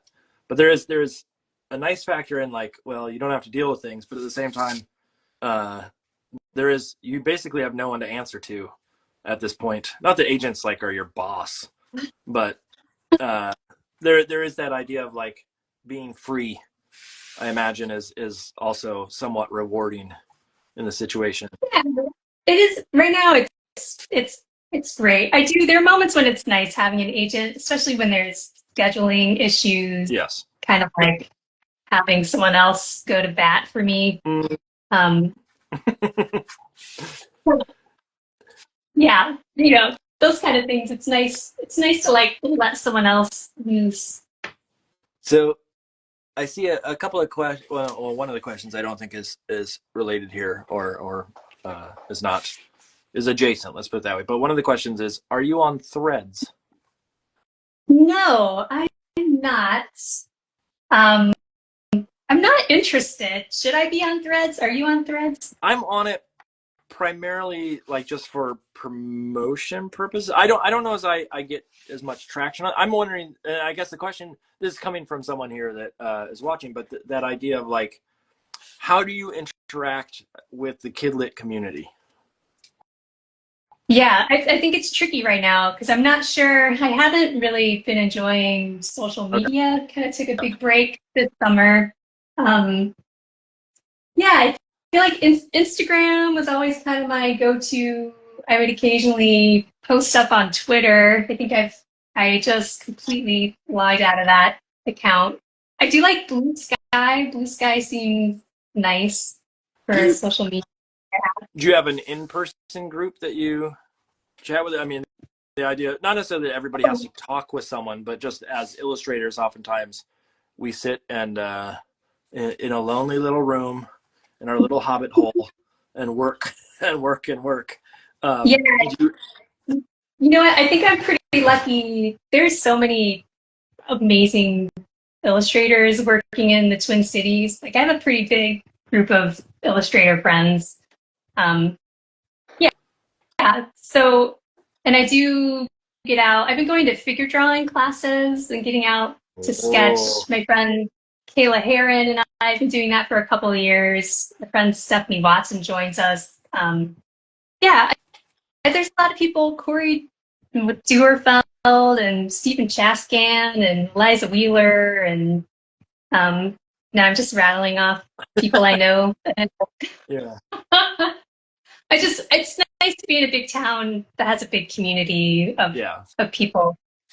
Well, it's. I mean, I know that the Twin Cities is a very welcoming art town with the, what is it, the Walker Museum that's Yeah, up there, and then there's the Minneapolis College of Art and Design, and so there is a artist community that is naturally built into that city, and you know, even when I was growing up, and this is ages ago, and I don't remember, but places like Dinkytown and Uptown and yeah, what was it? It's not called this anymore, but there was Lake Calhoun. What is that? yep. I think Vidamakiska, I think is how you. Yeah, Yeah, I know they decolonized it in a way. When I was there, when I grew up there, it was Lake Calhoun, but since I moved away, I never knew what it. I knew that it changed, but I never knew to what. But I just remember those being like really cool, funky areas to sort of um go to and live in. Now, probably a majority of those are probably like Minneapolis side. But what's the hip place to be? I don't know because I don't think I'm a very hip person Oh, anymore. that's because you're not going to the hip places. I You know got. someone someone will have to write me a note and tell me where to go because I don't know if I know. Have you ever heard of a place called Starbucks? No, some They really have great. generic. Um, the wait, do you guys have Dunkin' Donuts out there? Yeah, Okay, for sure. okay, Not. Do you guys have Dunkin' Donuts? yeah. We're Dunkin' Donuts. We have Dunkin' Donuts to the point where on the main drag that's in the town that I'm in, I could count one, two, three, four, five, I think six Dunkin' Donuts within a matter of like 3 miles, What? maybe less than 3 miles on the I same think road. there's too many Dunkin' Donuts. Uh-huh. It's very much a I don't even remember them out where when I grew up, and then I got out here to the East Coast, and it's just that's it. It's like there's Starbucks around, but people primarily go to Dunkin' Donuts. Dunks. Um, so tell me a little bit about you know, you mentioned the idea of product design, and I know that I'm always fascinated because like we can talk kidlit till the end of time, and there's plenty of things that are amazing about kidlit, but I'm also fascinated in the like transition and the twist that comes into play when people jump into a new industry that sort of um, isn't natural for them, or that they haven't had a lot of experience in it. And so, like going from that product design into kidlit, I'm wondering, are there transferable skills that you could easily go like, oh, this thing carried over 100%, and Oh, for sure. I mean, I think most of my job was illustration based. So I would, a lot of it was just like rendering stockings or ornaments. I designed a lot of like the silhouettes for those outdoor reindeer that you see in people's yards in the wintertime. wait, Um, the light up reindeers. yeah. Oh, well, we call those punch reindeers in my household. What Anytime you are see, they called? we call them punch reindeers because whenever you see one, you get to punch the person in the car with you. Oh, that's nice. It's nice until someone sees one before you and gets to punch you. I know there's sometimes, yeah, there can be a lot Yeah. out there. That Oh can be a yeah. very painful game. Um, so wait, what would you design on those? Like the framework to them? It would mostly be like I would draw the silhouette shape and then draw it from all the different angles and maybe specify what kind of material it would be made out of. Um, yeah, so Okay. that was similar with like an ornament. Like if it was something that needed to be carved in a factory, you would you would draw it basically, and then draw all the side views and the top views.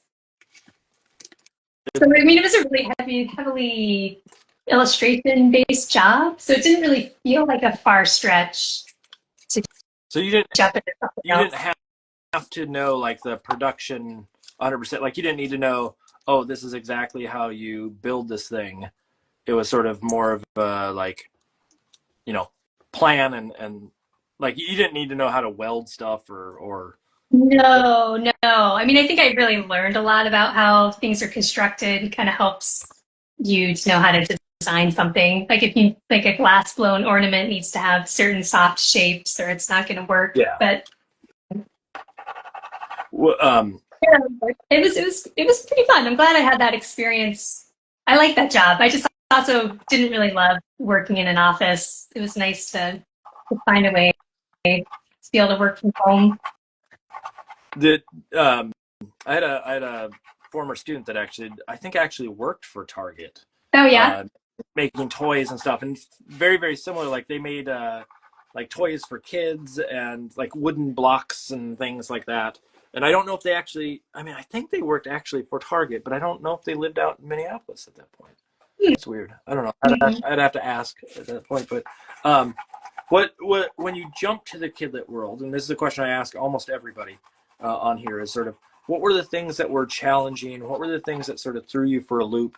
And the reason why I ask is not necessarily like I understand there's going to be challenges switching jobs in general, but there's a lot of folks that watch this or listen to this that are interested in jumping into this career, and I want to give them a sort of a heads up.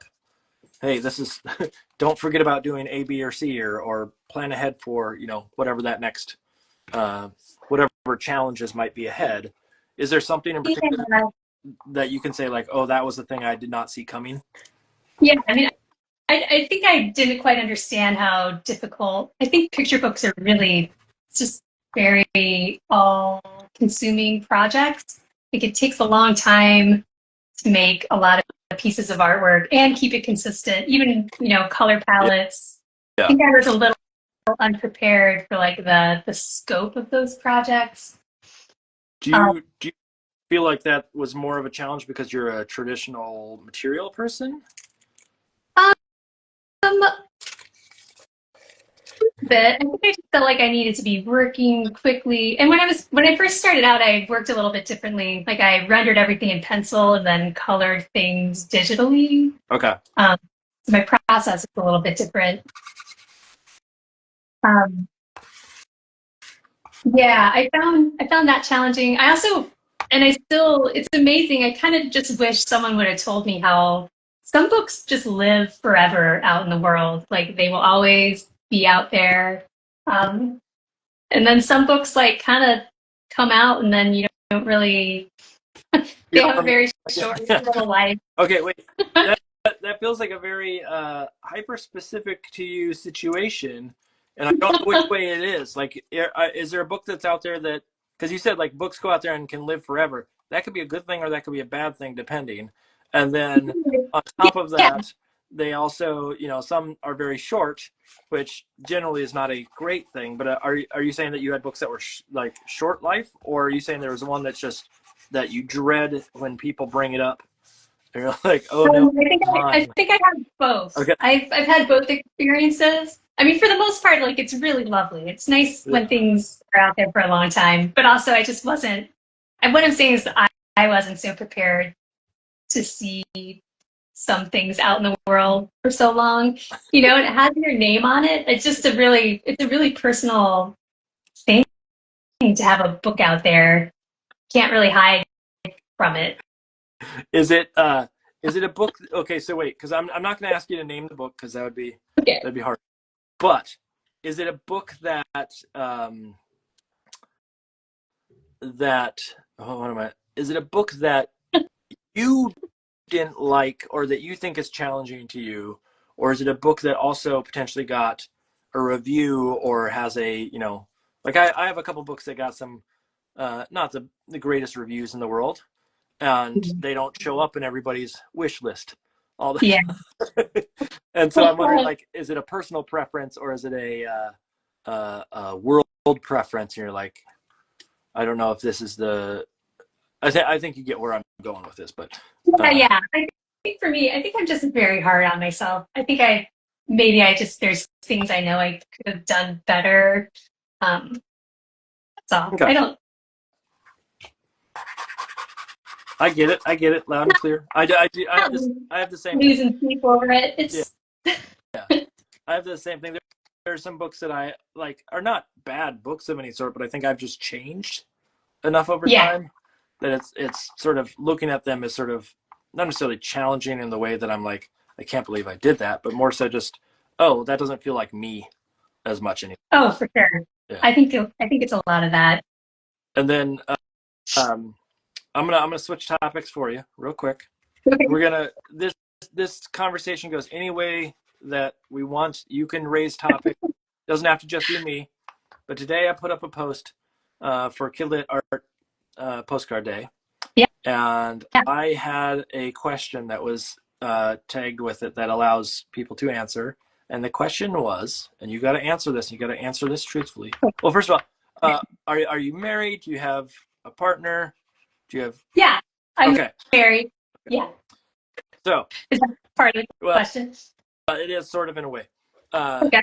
I want you to be mindful. You got to be truthful. You can't hide it from your partner. You can't say, "Oh, they can't know this." Who was your first crush? And Oh. someone that would potentially know. Like, you can't be like, "Oh, it was Jerry Penderhouse," and we go, "I have no idea who that is." Oh, it's totally John Denver. John Denver. Interesting choice. I know. Interesting choice. Well, I think grew up in Colorado in my early years. We just had one album of John Denver, and I feel like I remember the cover. He's very like black backlit and in a golden field, and I just remember thinking like, that's a really handsome man. Did you like the bowl cut? Did you like? I don't know. I don't know what it was because I don't think I would have the same feelings. But I was being honest. You asked for honesty. I want it honest. I will tell you mine. Yeah, I want to know. So mine, and this is I'm sure I said this in the comments to someone that asked, and I'm sure there is someone else out there that was probably like when I was younger, but I don't remember a lot of my youth. So bear with us. I was older than what I probably should have been for this. I really had a crush on, at one point, Amy Grant. Oh, see, all right. Yeah, do you know who that is, right? The like, Amy, baby. Sort of in the same vibe of John Denver. Yeah. And I didn't listen to her music. I mean, I saw videos because I watched MTV at some point, but I was not a like. I got the new hit single from Amy Grant showing up. But that was my like. I don't. I was about to say that was my awakening. I don't think that's what that was. It was more so just like. It was someone that I thought was pretty on TV. Yeah. My wife teases me about it. My wife Amy Grant teases me about it all the time. No, my wife is I always tease her because hers was you must know Hall and Oates. Oh, for sure. Yes. I feel like our crushes are in like the same family. Okay, now which one do you think she had a crush on? See, I don't know. That's a good. I don't know if I know the difference. The blonde one was Daryl Hall, and the mustached one was John Oates, and claims she claims that it was Daryl Hall, the really handsome blonde guy, and I tried to claim that it was actually John Oates on a regular basis, and not that he's not a handsome man himself. I'm sure in his time he was a beautiful man, but I just think it's funny to say that she had a crush on the guy with the big mustache. Yeah. Do you have any idea what your husband's crush was? That's a good question. I don't know if he would even tell me. Is he watching right now? I don't think so. That's He's like not online, so he has zero interest in what I'm up to at the moment. oh, that's Not in a mean way, let's but let's get him online. Let's talk to him and tell him that he needs to care a little more in this relationship. Now, here's another question that I always think is fascinating in this situation. Did you have any crushes ever on any cartoon characters? oh, you know, for sure, like the Robin Hood character. The fox from Yeah. the Disney one? Yeah. Okay, someone said that in the comments earlier on too, and that's like, I feel like there's something about his he's got some like bravado that. Yeah, he's got a little swagger, I think. Now, did you know when you came on tonight you were gonna out yourself as having a crush on Robin Hood from the Disney movie? I know. I don't know what that says about me. I don't currently have a crush on that character. Can you just clarify? It's okay. It's okay. No shame. No shame. You do you. Is there I'm trying to think. Was there ever a person when you were growing up? I'm asking just weird questions just to see where these go. Yeah, I'm curious. This is called blackmail fodder. This is going to come back to haunt you later. Was there ever a person that everybody else had a crush on, and you're like, I don't get it? Maybe just boy bands in general. Okay, what era boy bands are we talking here? Are we talking? That's a good question because I don't. Like, were you of the New Kids era? Were you of the Belle Biv DeVoe era? Yeah, Or I mean, I guess they were all of my lifetime. Yeah, never really, just not my thing. Okay, that's fine. I'm not, again. You do you. Yeah. Well, now I need to ask you, what was your cartoon character crush? Oh, see, I was hoping you were going to avoid that. I thought I got past that point. But now I have to answer it, and I have to answer it quickly.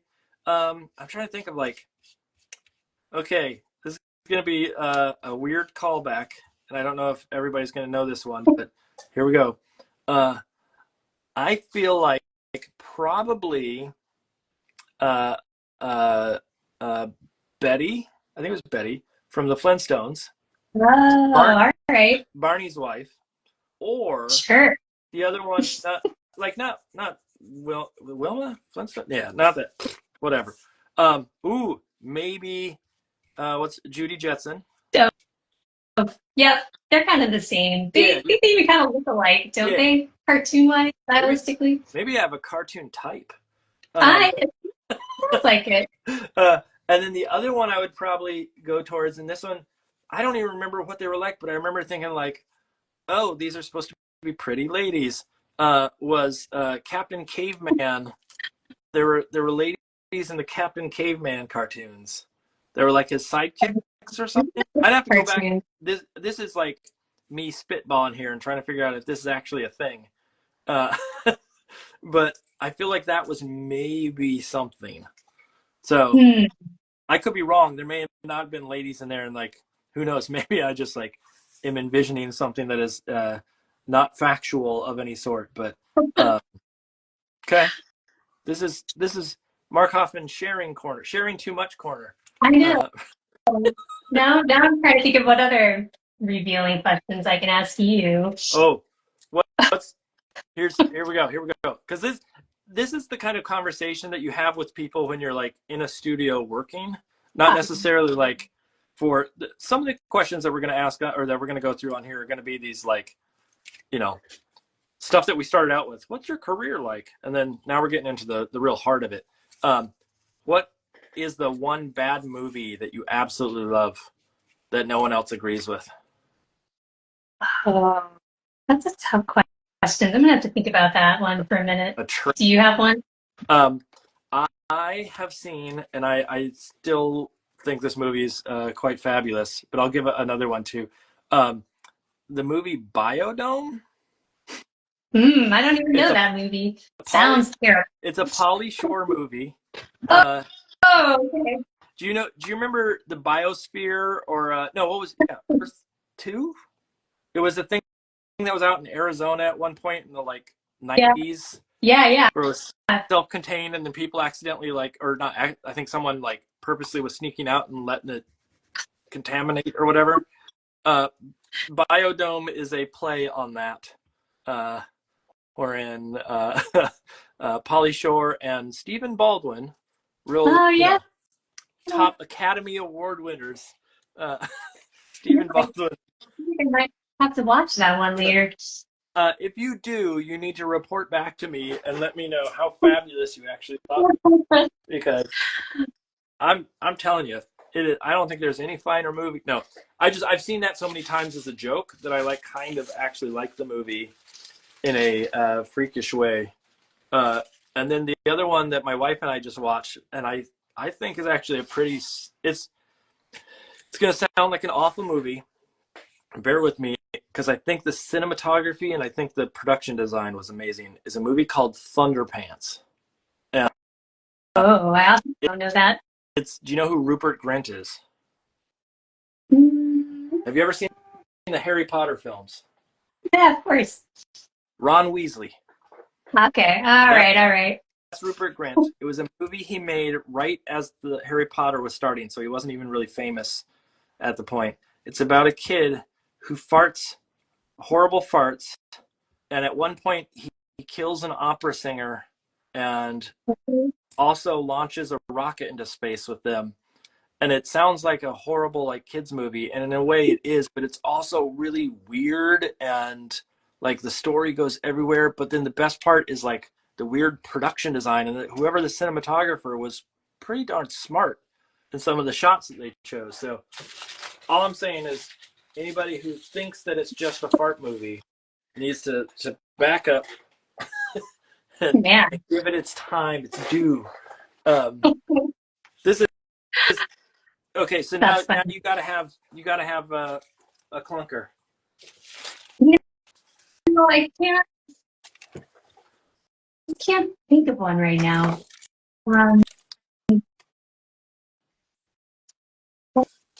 No. Did you only watch like stuff from like Cannes Film Festival and all the good?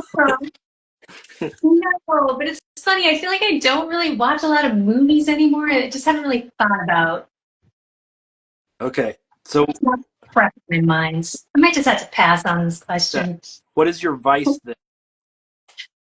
So like, if movies are not the thing that you're sort of like jamming to right now, and yes, I know that's a hip way to say it, jamming to. Yeah, I do watch a lot of TV at night. It's kind of like my wind down time. Okay. What are we watching? Man, I don't even want to. I'm just embarrassed. I watch all the garbage. Bachelor? You know what? I haven't really watched The Bachelor so much. Let's see. Yeah, I'm sort of embarrassed by how much I watch TV at night.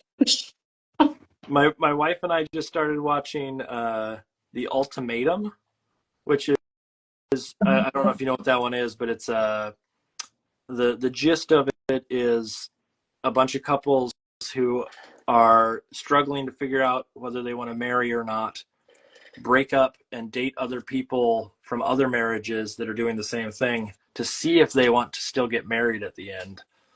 And it is Yeah. tragedy.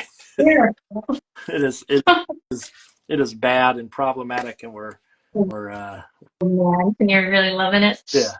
If you don't get the sense already that bad stuff, I mean, it's entertaining for a reason. so I maybe yeah, you must be watching real bad stuff if I'm naming this and you're not even gonna share. Oh, I don't know. No, you don't have to. You don't have to. Don't out yourself. You'll never get a job in this town again. I know, geez. That's fine. What are you working on over there? I'm trying to. Yeah, change the subject quick. Okay. You like that? Tell me. So actually, I'm going to go back to art now for a little bit. I've challenged you enough with the hard-hitting questions. You didn't know this is going to be a gotcha. I know. Seriously. So tell me a little bit about the aesthetic that you sort of developed, because obviously there is a calling card for your work, and I like the materials that you use, the textures that you get, the colors, even with them being saturated, there's still like a real softness that happens to the colors. And I'm wondering sort of how did that come to be? Yeah, I think there's just certain materials. I just like softer materials. Like I really love drawing with graphite, and if I could illustrate a whole book in black and white, I would absolutely love that.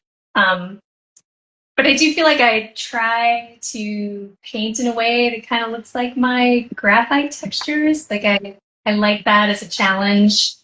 Yeah, so I don't know if I feel my style is maybe more driven by how I like to use materials. Okay.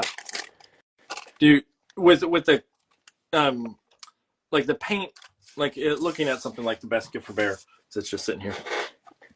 Even when you get it, there's a couple of pages here. What was this done again? This was What was the question? With the best gift for bear. Yeah. What's the material here in this one? Oh, it's mostly that might have been like acrylic, a gouache, and colored pencil. Because that's where like the drawing aspect. You mentioned like trying to make the paint look like essentially drawing, and some of the textures that are in there with some of the looking at the rosy cheeks on the hedgehog here, or the textures. There's one, and I don't remember where it is, where we get a real big close up on the bear. It's after. Oh, I don't want to reveal the whole story. Shh, don't let anybody look. Here it is, right here, where the bear, where you get to see all the textures that you put into the fur here. So it does really feel like there's part of me that knows that there is some sort of like water-based material in this, but there is such a like detail. How did you do all the little fur structures and fibers? Yeah, I mean, I think it's mostly, I do like to lay down lots of thin layers of paint and then I'll go back on top. Sometimes with graphite, sometimes with colored pencil. But also sometimes I just use really chunky, like I have some of these brushes that are just so old that also kind of make, like I can kind of dry brush texture on there. So it's just a combination of things. Do you know going into a book exactly what materials you're going to use, or does it sort of ebb and flow depending on the book itself? Like, do you Yeah, I mean, I do. I feel like I'm just been really enjoying painting and pencils these days, so but I do tend to use them a little bit differently depending on what's going on in the story. But yeah, for the most part, I think I'm kind of locked into painting. I feel like when I'm hired for stuff, that's usually maybe what I feel like is expected of me, at least currently. Do they actually ask for that ever, or is that just literally like as you're working you assume? Yeah, that's a good question. I feel like I haven't really. I think I've just been sort of enjoying the materials I've been using, so I haven't really felt the need to try to use something else. Yeah. The reason why I ask is I have a similar, like, I worry a little bit about the expectation level from our Yeah.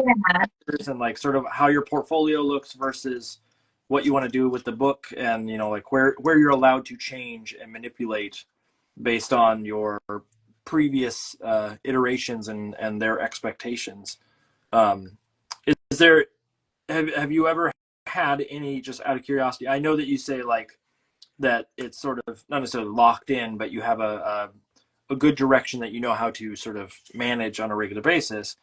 Have you ever had any pushback or challenges? Not necessarily I need to know the case, but like, have you ever had any sort of art direction that's come back and said like, oh, we were expecting this, or could you do it in this style because we saw this before? Um, maybe a little bit early on. I feel like because I was using digital color, I would get a lot of, I kind of like to use more muted tones, and I feel like I would get asked a lot to really change my color palette. Hmm. Um, Meaning to brighten it up. Gotcha. yes, yep. But that was also, that was a long time ago. I feel like it's been a long time since I've had pushback on things. Um, I'm someone who sends really, I think, pretty detailed sketches. I kind of feel like by the time I get to the final art, it's sort of, we all kind of are on the same page, or at least that's how I feel when I'm working on a project. Do you and so one of the questions that came up today, and I don't know as I have the perfect answer, but in my classroom we were talking about the amount of sketches that people put forward for like a single image, or for like the equivalent of if you're designing the cover. Yeah. This is probably the best way to sort of get to this. Obviously, you're not going to send in 100 sketches. And do you put in one sketch and then work it from there, or do you put in, 3 sketches and like 3 ideas? Not necessarily they're like full sketches or anything of the sort, but like what is the level at which um, you give the art director and the clientele? I think initially, well, especially with covers, I feel like I will make more sketches for the cover than I will some of the interiors. Yeah. Um, and sometimes I'll send like a really rough thumbnails of how like I'll send multiple versions at times. Like if I'm not sure how the pagination needs to work out, like I kind of like to thumbnail it all out and then make sure I'm on like the right track with that. And then I'll do a lot of polished sketches. I think that's kind of how I like to work Okay. before I start the finals. What about because this is again sort of, and not I don't think the student's even listening right now, but it sort of helps me to understand if it's just me or if it's other folks who do the same thing. Is there times where you ever send in a single sketch? Yeah, there has been times that I'll do that, but generally for a cover, I think I'll send in multiples. I don't know, I feel like it just depends on the project. How do you feel about that I question?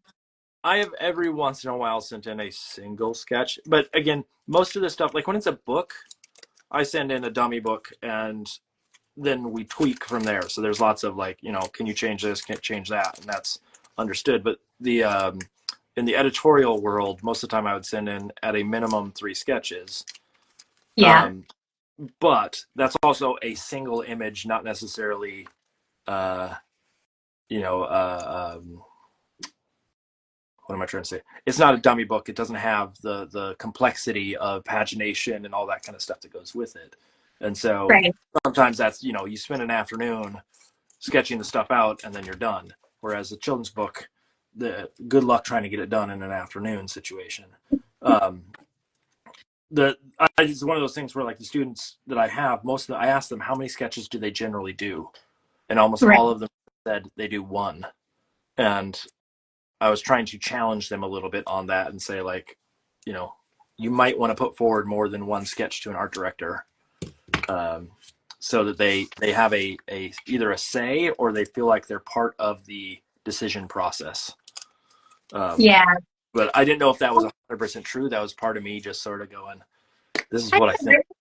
think that's kind of true. I also sometimes I sometimes I challenge myself just to come up with a few different sketches just to make sure that I'm exploring all possibilities. Yeah, you're not sort of skipping over some of the solid ideas that might come out in a weird fit of rage or challenge as you're working. Not that everybody has a weird fit of rage, which is that idea of like when you're really struggling, sometimes Right. come up with some weird stuff that you wouldn't normally wouldn't normally come out of your head. Let's put it that way. How is what classes are you teaching right now, if I can ask? I am teaching. So I have two classes that I teach right now. So I'm the chair of the what we call the VCD, the Visual Communication and Design Division. Okay. So I teach in the illustration department, but I oversee a bunch of other departments in the process and help them through budgeting and scheduling and all that kind of stuff. So I teach a variety of classes in primarily illustration, but every once in a while I jump outside of that. And so I don't know why I said that thing. I do know why I said that. Most of the time teachers teach 3 classes. With the role Yeah. that I have in the meetings I have to go to, I only teach 2. Not that anybody cares out there, but for those in the education world might go like, he only teaches 2 classes. That's why I spend Yeah. days in meetings. So the 2 classes I'm teaching a illustration thesis class. So it's all Okay. seniors. It's all sort of they pick a project that they think is a long-term project for them. It could be either a semester or a year-long thing, and then they sort of see it from start to finish. And so we have a couple of people doing picture books, like the dummies and some finished art for it. We have some people that are doing some character design and some editorial work and product design and all sorts of stuff all over the place. And so I'm pretty much a project manager in that situation. Yeah. Less of a like, they're seniors. I shouldn't have to get in there and fiddle around and go like, have you ever tried using watercolor and sort of getting them through that. Yeah. And then Yeah. the other one that I'm teaching right now is the class that we call Sophomore Studio. That's almost the equivalent, but for sophomores, it's the first time they ever get to use a idea that they are in charge of. And so it's a semester-long project, and they come up with the idea, and we help see them through and sort of facilitate that idea in some manner. And so it's a lot of, like I said, it's project management for the most part. But it's super fun because Yeah. have you ever taught before? Nope, I have not. Sounds fun though. The reason why I say it's fun is you just get to help people with their projects. You Yeah. don't have to get up there and lecture on a regular basis and say like, well, today we're going to study the history of. That's not part of the equation. And so just getting in there and someone says like, I want to draw dragons for the day. And you're like, oh, have you ever thought about it? Like, to me, that's so much fun. Yeah. But I do not like, again, I said I like to wing stuff. I don't like to plan a lecture series either. And that sort of connects. Have you ever thought about teaching? Like, is that something you've ever considered, or have you ever gone into like a college and talked about your career and created work? I mean, I have done that. I've been invited to visit classes, but yeah, I mean, I would teach. I think I kind of just enjoy having my time to work on projects. Yeah. I think right now, if I was going to take on any kind of side hustle, like I don't know if it would be teaching. If that's Yeah.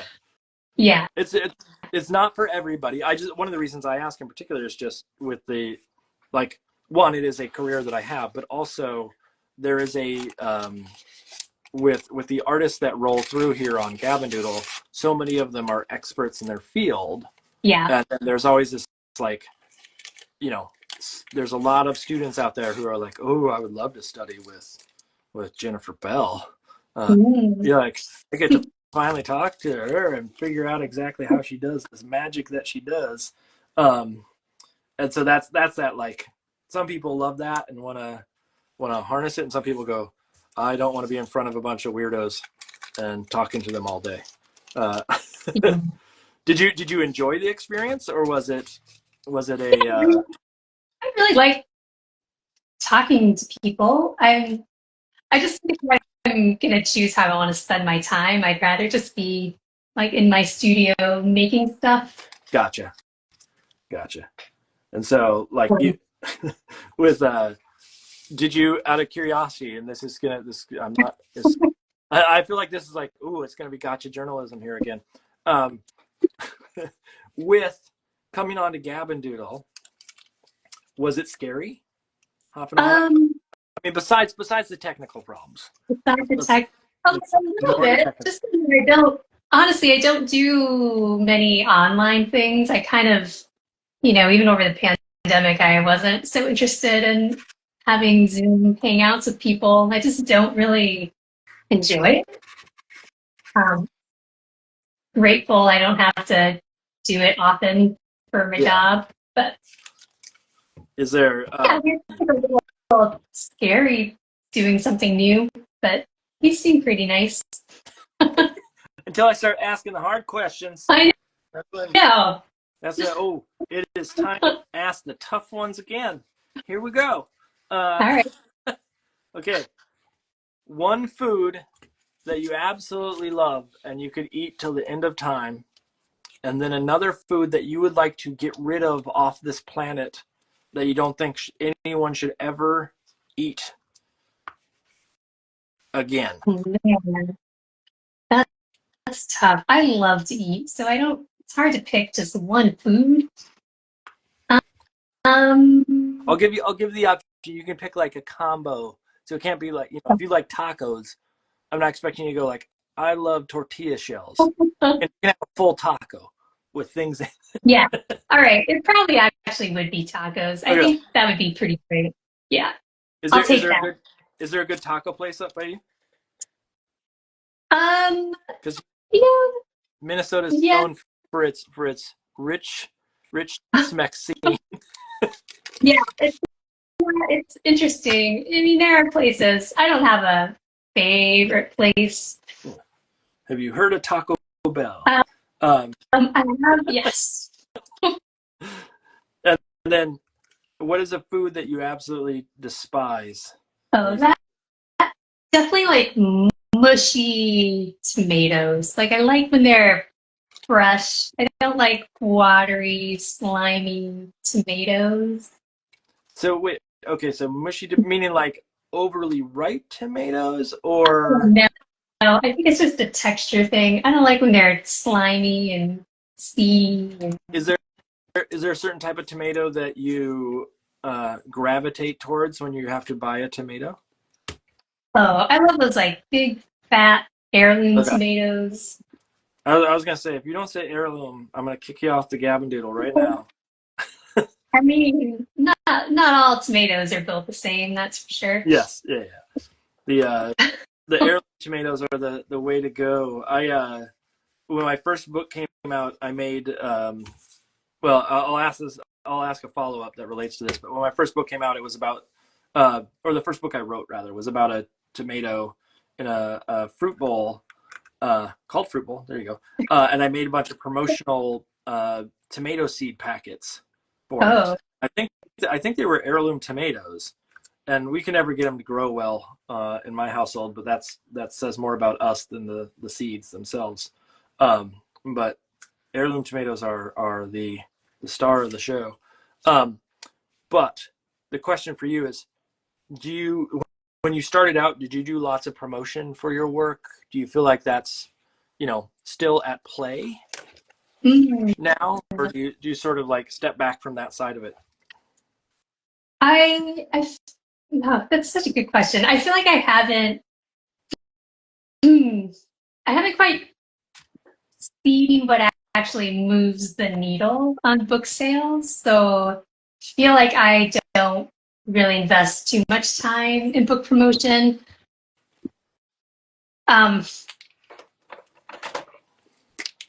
Is it? Yeah, it's ahead. sort of tricky right now. Yeah, right now it's interesting because I don't know really how I feel about social media, and I don't have a mailing list. I don't know what good avenues there are other than like having a lot of book events and being out in the public a ton. But it's one of those things where I like, even for when I started out, I was much more like, I got to promote the blank out of all of these books.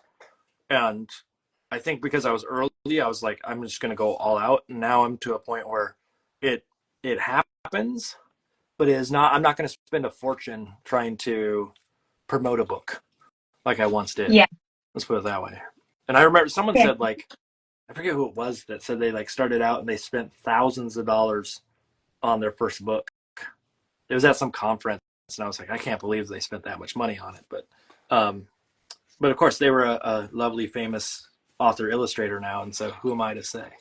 Um, I know that's the thing. I mean, you never know what will work, but also I feel like I have had friends who've had maybe more successful books, and when publishers really put like their own marketing machine behind a book, um, you can't really beat that. yeah. It's hard. It's hard. You can't really do that on your own.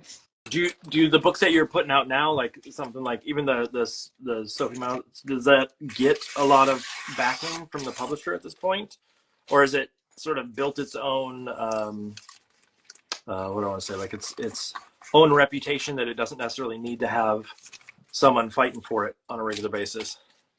Yeah, that's a good question because I'm not honestly. I don't really know. Obviously, they're selling because they keep making them, but I don't know. I don't exactly know what avenues they're using Yeah. to market books. I'm not really a part of those conversations.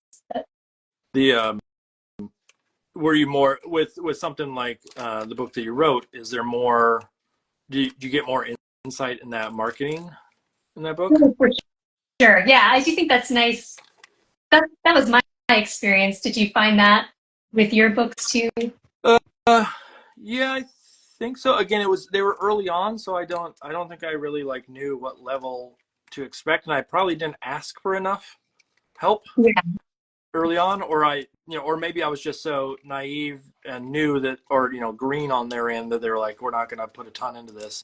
Um, I've had books where they are very good about sort of talking them up, and other ones where it's sort of they put it out there and it's fine, but they're not out there selling it like they do other ones. yeah. Um, but I've also never had the like display in a store or anything like that. That's Yeah. when you know you made it. When you got a cardboard stand.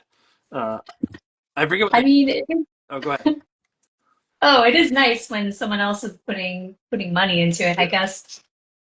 Do you with the uh with some of the books that come out, do you get asked to go out there and do events, or is it because some of the publishers I've worked with again have been like very proactive and said, we're going to help you find stuff to do with this, or we're going to make you like a little thing that you can put up that's for teachers that relates to the book.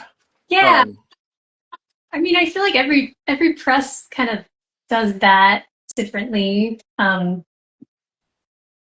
Yeah, yeah. I feel like I've been asked to do things. I've been included on stuff. It is interesting. I feel like it's always nicer with smaller presses sometimes. Like they're a little more invested in just like making it fun and make sure the book gets out there. yeah, they're out there doing the Lord's work. No, they have.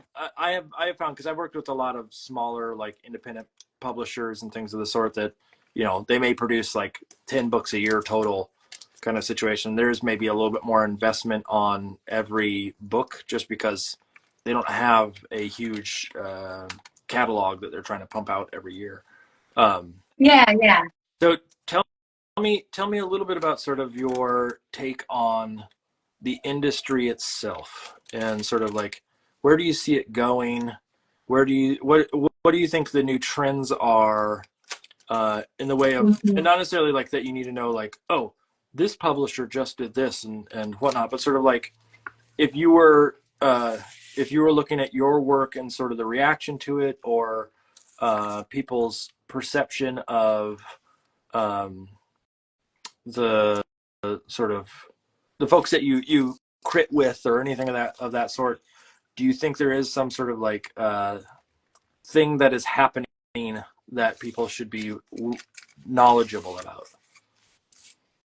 Ooh, that's a good question. I don't, I think like a lot of things are up in the air right now, and maybe it's just because there's just been so much book banning and um, like politically having children's books Mm. part of the conversation, because I think has made the industry feel like a little unsettled, maybe. I don't know. When you say unsettled, meaning like just not necessarily volatile in the sense of like that it's gonna fall apart tomorrow or it's gonna fall apart today kind of thing. Like, I don't really know. It just feels like people are trying to put things out there, and um, yeah, it just seems like a strange time for children's book publishing, and I don't know if I really have any opinions or thoughts about it because I don't really know where things stand with books right Yeah. now. But Is there like did you and maybe this is too much to ask here, but because I don't want to get into like personal things, but like I have personally seen a lot of folks saying, "Hey, I'm not getting the same amount of work that I once did." And, yeah, I mean, it does seem like I was feeling that the past few years, and then I just sort of had a little flurry of projects okay, recently. I mean, my But yeah, what's that? I was going to say my assumption is that there it's it is cyclical or it is something that will change as time goes on. Like right now, it may not be everybody's getting books, but give it another year, and then who knows? Maybe everybody's rolling in the dough Yeah, of some sort. I mean, I do think there's something to be said for just kind of just keep on Yeah, keep on trucking. trying to make them keep on trucking because you really have no Yeah, control over what's going on. it's yeah. How do you play the game, but also not get caught up in the? Oh no, I can't think of a good metaphor for that. How do you how do you keep going without worrying and somehow stopping yourself in the process? And questioning every single decision you make, sort of challenge. Um, Yeah, do you? I mean, that's tough. I have a question for you. How do your students feel about the job market right That, now? that Like, is a loaded question.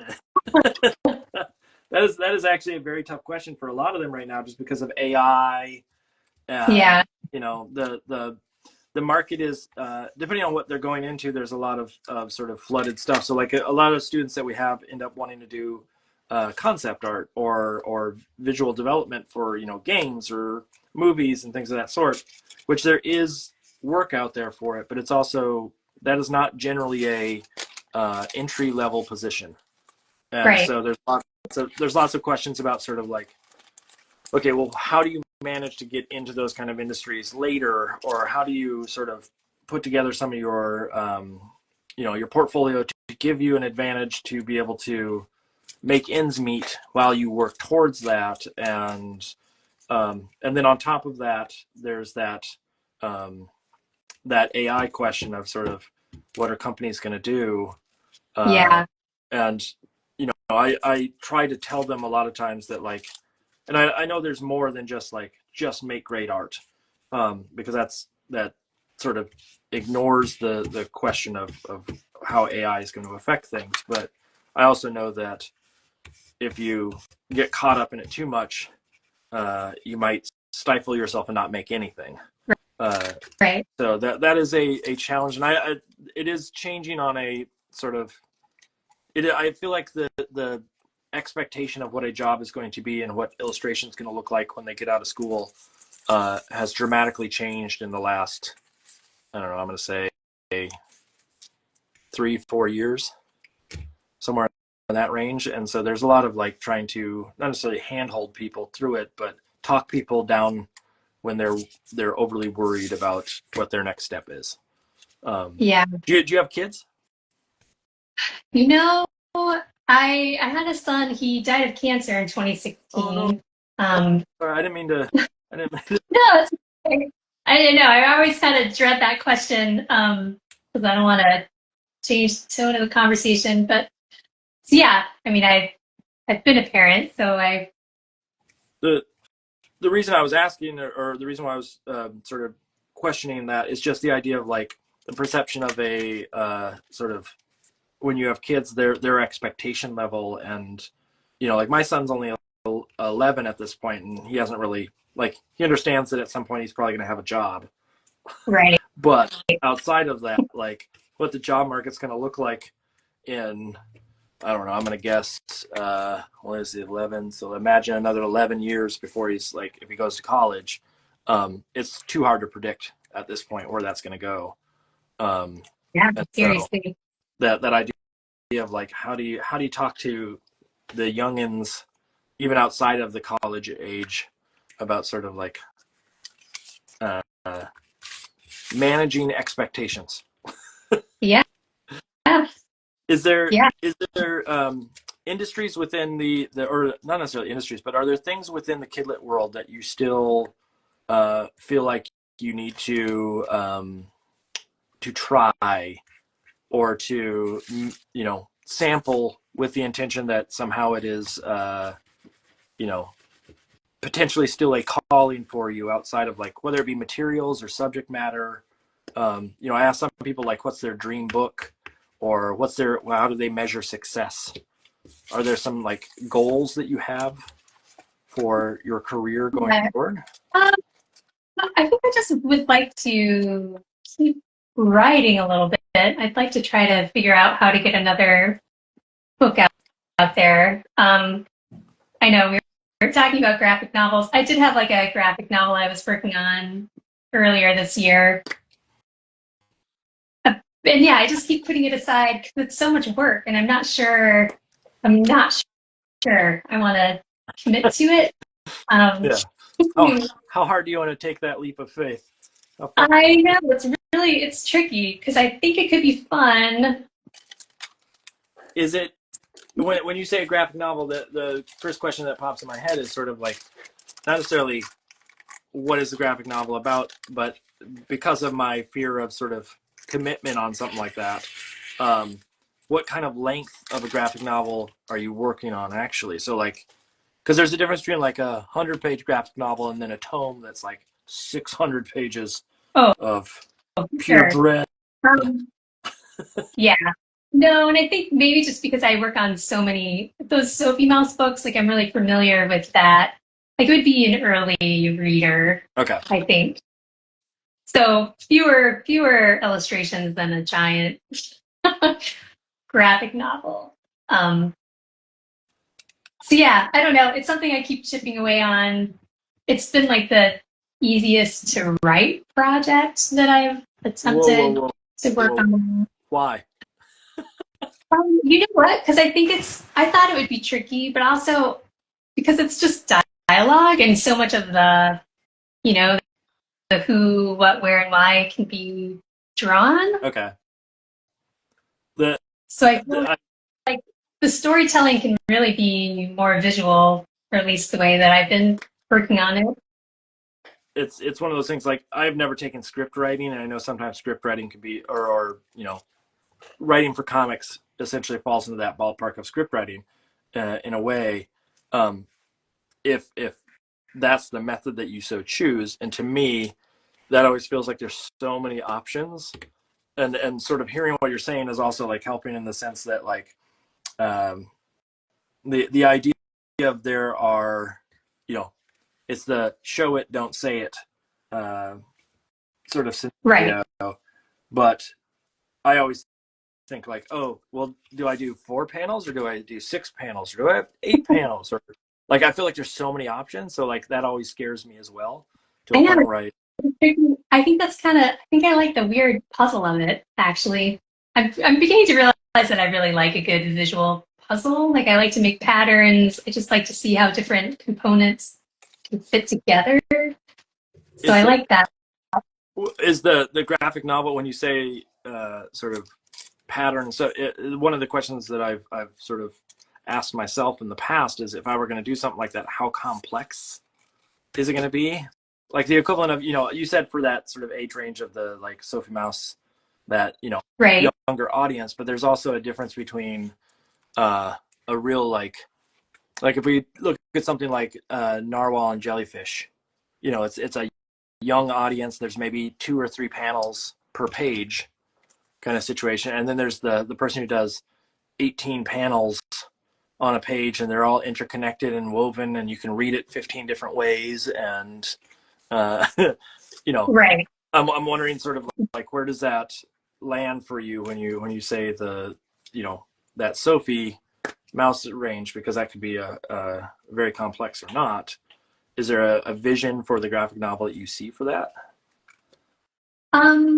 It's more that probably a little bit simplified. Also, I think it's interesting because I didn't grow up reading comics or graphic novels, and I'm not, like I said, I really like working with softer materials. Mm. So I feel like if I were to even try to take on a project like that, I'd want it to look not like a traditional comic book. Yep.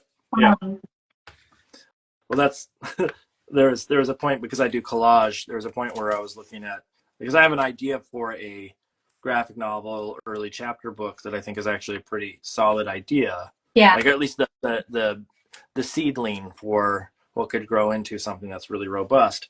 But I have that same question of like, do I do it in collage? Because it seems like Do it in I mean, the problem is like, yeah, do I want to give away half of my life right. to getting this thing done just because of the aesthetic, or like, how do I manipulate or change my my perception of what my style is to make that a easier transition for me? So loving the graphite side of things. Here, I have a dumb question for you. Sure. And I know I've asked some weird, challenging questions, so That's this is not, but okay. this is like literally dumb. How do you not make smears all over the place? Oh, I mean, I think I do. Normally, I will lay like a piece of paper on top if I'm working in graphite, just so I won't like rub my hand over it. Okay. But you know what? I think it's because I use it sometimes, like when you smudge graphite, like really into the paper, it doesn't flake off so easily. Do you But fix it at any point? I haven't really felt the need to do that. Like I probably could. Graphite doesn't, like this isn't really smudging that much. I've worked with charcoal and that gets a little messier. Um, And then but yeah, uh, usually not so bad. I'm just not like, when I work in that material or anything that's like a dry material like that, I tend to be a little bit chaotic, and there's a lot of fingerprints that I have. I mean, even doing this, there are scraps everywhere. I literally just cleaned my studio a day or two ago, Yeah. and the amount of scraps that I had to clean up was nightmare fuel. And so I always question that idea of like jumping into some of those materials that always sound really fun to me, but I also know that I feel like I'd be Sisyphus fighting an uphill battle, constantly trying to make sure that stuff is cleaned, or that I don't have to sort of get into Photoshop Yeah. to correct it after the fact. Do you end up? This is always a question too, because I know that you said you're working on sort of a watercolor paper, and I know that it's hot press, which is a different story. But how do you, when you Photoshop, and because I'm assuming you Photoshop, Yep. right? Yep. Okay. Yep. I scan everything and then I don't usually have to do too much tweaking, or I try to at least work something to the point where it doesn't need too much. Okay. So here's a question that I run into, and this is anytime that I've worked in anything that's like watercolor or something of the sort, this question always pops up in my head. How do you manage the paper texture for the book? Yeah. So like the equivalent of Yes. like, do you get rid of the paper texture? You know, like the white. Well, yeah. I mean, I do like the smoother paper Yeah. for that purpose. Like I usually don't have to deal with the texture. Okay. So the hot press you have is really flat, like Bristol board. Yep, yep, it's really smooth. So it doesn't really, yeah, I don't really get many scan textures. And I think that's actually why I use it, because I do like working with the textured paper, but it seems like a nightmare to have to fix.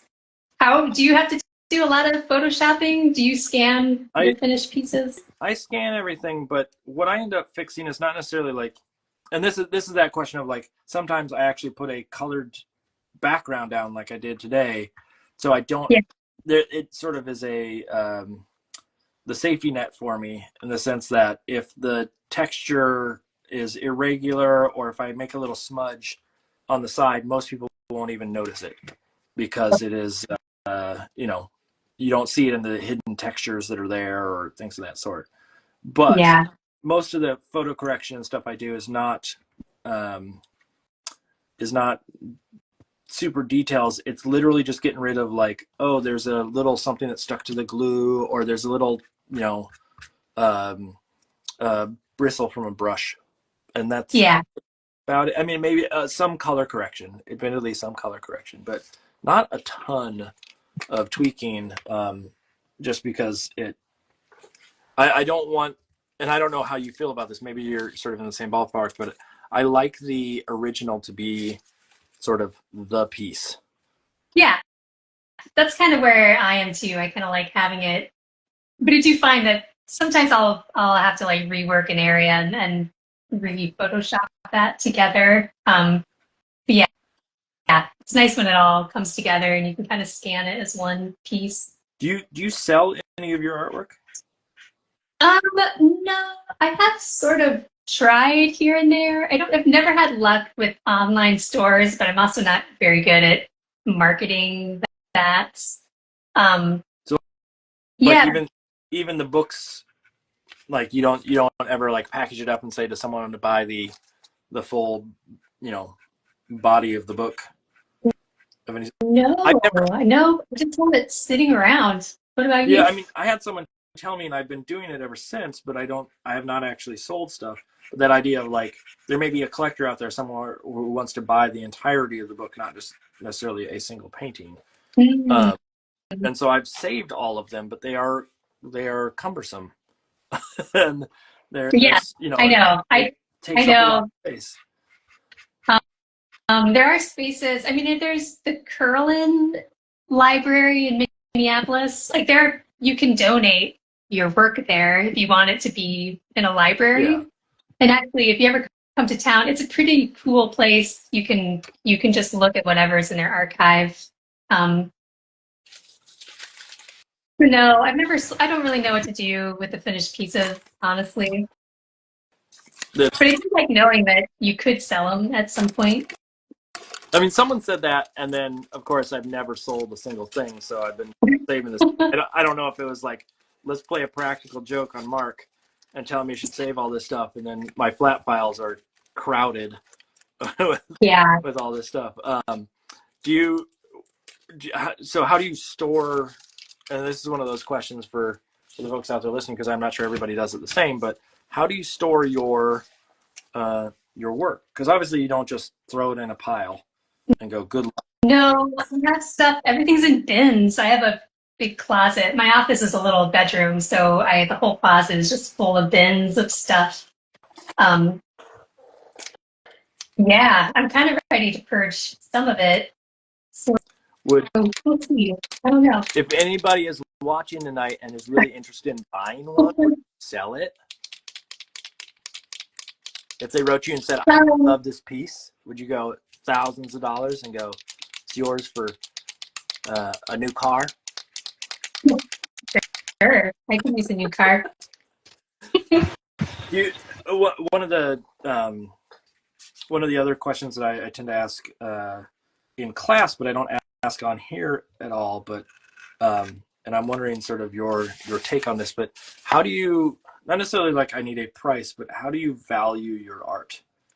And what I mean by that is more so like, do you look at your work and just go, okay, I made that, done, move on to the next thing? Or is the work precious in some way to you and needs to be cared for?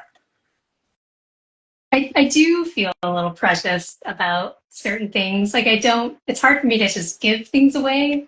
Um, so yeah, I mean, I guess I don't know. It is strange. It's weird making artwork for books too, because the artwork goes on to live in a different format. Mm-hmm. So like technically you're just making art for the book, but yeah, yeah, There is that like I sell stuff in galleries and things of the sort, and when I make gallery work, I don't feel like it's as not to say that it's not as valuable, but I just feel like I don't have as deep of a connection to it as I do my more illustrative work. mm, Like in the yeah, gallery, I'm making it for sales specifically. I guess maybe right. that's where it comes from, is that it's there's an intended, or a preconceived knowledge that this book is going, or not book, but this work is going to sell in some way. And so I always question, like, how do people value their work? Or is it something that is sort of not necessarily that it's like unimportant, but is it something that, like, you treat like a precious baby and you have to store it in this beautiful location? And like if one of your paintings were to get destroyed in a fire, no, I don't want to say that, because that implies, no, if you actually were carrying your painting and you tripped and it fell into a puddle, uh, But that would make me sad. okay, If it got destroyed in a fire. yeah, Yeah, I mean, you don't want to see. I guess I'm not very precious about it. I like having them around. They feel like my little buddies, but I don't feel like um, yeah, I don't feel like I need to put them in a hermetically sealed yeah, vault. okay. Do you have a flat file of any sort? No, it's all just kind of in like Rubbermaid Okay, bins right now. okay, yeah, I have a dresser, an old dresser, sort of a Yeah, table dresser that's sitting in. Not the most safe thing in the world, but it just means that my cats can't claw them up and destroy them. But yeah, that sounds smart. they are open to the world to take on the airs and funks of this house. Not that I'm not, no, I shouldn't have said that. It's a lovely house and there is no funkiness to it at all, and it's definitely not my wife. Um, so what this is I asked this in a sort of uh, past question, but what is success? Hmm. Do you feel like you're You successful know, already? I feel pretty content with what I've accomplished. I think at this point, if I could continue to work on things that I liked and maybe get paid here and there, I think I'd be pretty happy with that. I kind of like the idea of a slow, long haul career at this point. I don't really want to have to hustle too hard, but if I could just continue to work, I think I'd be pretty happy. Is there so it's uh I'm gonna paraphrase and tell me if this, so as long as you continue to be able to work, as long as you make enough money to be able to continue that process, that's success. Yeah, I think so, and enjoy it while I'm at it. Whoa, you're asking too Did I much not now. say that part? Is that Yeah, asking too much? yeah. Enjoying your work. um is there Uh, are there times right now that like you work on a project that you go, this is a bit of drudgery, this is I wish I didn't have to do this, like in other words, is it a job, or is it a um what do I want to say, not necessarily a hobby, that doesn't make any sense, but is it a job or is it work? yeah, I mean, I think it always. I feel like every book about 3/4 of the way through starts to feel like work a little bit. I kind of get in a rhythm, you know what it looks like, and you're just trying to get to the end. Yeah, for the most part, I think I usually enjoy it. For me, the drudgery is when when I'm waiting for feedback on things. What's I think that's when I have a hard time. what's the longest you've ever had to wait? I mean, sometimes you get a book deal and then you don't actually work on the book for months and months and months. That's happened to me a couple times. Um, yeah, Is there I don't know the longest I've had to wait. It's more just like I get really impatient. Sometimes I'm like ready to jump into a project, so it's frustrating when you can't do that. I have the book that I'm working on right now. I just it had a late start to get it going because the manuscript, like essentially the book sold before it was written, Yeah, which is, you know, challenging in its own right. But the author finally got it out to me, and it's not the author's. I'm not like, oh, the author, how dare they? But what was the original deadlines? They said like, we'll adjust those, and so as I'm working on it and starting to set up to paint the thing, I looked and saw when the original deadline was, and realized I have yet to start painting the entire book.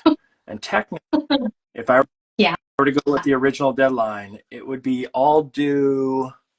Let's see, wait, not this upcoming Monday, but the following. Yeah. And I haven't I even. feel like that's Yeah. pretty common for me these days. It's like, to me, that it is. I mean, as someone who is relatively on time with everything, that was really challenging to like look at that schedule and go, oh, this is supposed to be done in a week and, you know, a week and a half, roughly. But I also know that, you know, that doesn't take it. They didn't readjust the contract to say, hey, we started late or anything of the sort. But I have, Right. you know, I have email confirmation that that is okay with them. That take this time to manage it, and they said they would adjust it. But it's still like, that was scary when I first looked at that date. So Yeah. It's tough. It's hard because sometimes as an illustrator, you're just the last domino in a big line of dominoes. So mhm. if everyone else is like eating up the time, sometimes you're kind of left with what's at the end. You get the scraps of the schedule. Yeah, you get the time scraps. Do you have you ever missed a deadline? Um, no. Maybe once I asked for more time, but I think Yeah. I really like deadlines and I'll really budget my time to make sure that I meet a deadline. So I don't tend to miss Yeah. deadlines. You Um, did not cross that threshold of. no, I don't like it. It makes me feel uncomfortable. Yeah, And definitely then me not. when you asked for more time, were you like, I've had to do that on a couple of projects here and there. And most of the time it's not because it's my fault. It's, you know, it's some outside thing that happens, but I know that there is a fear in me that comes up to say like, can I actually ask them this? Is that okay? And I'm wondering, in your case, was there any sort of like, because being deadline driven, the way that, you know, you said you like deadlines and having to ask for more time, was that challenging? Or was that something that, you know, an agent helped you through? Um, yeah, it was a long time ago and it was definitely not comfortable. I think I had taken on too many projects and all the schedules Oh, kind of got reshuffled. So okay. sometimes it just happens. I think I do my best to make sure that like my schedules will align and then all it takes is just one project to throw Yeah, everything off. they're stacked. I know that like that's basically what happened for me too, is that it was too many things happening at once. And I remember it was actually that it was a like, there was something that got thrown in the middle, and really like, I was not necessarily naive, but I'm a law abiding citizen. Uh, and missing a deadline was absolutely unheard of in my world at that time.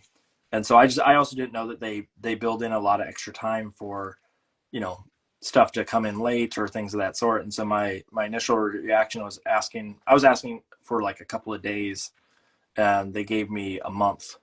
And Oh, or I was expecting nice. a couple of days and they gave me a month, and I was like, this is amazing.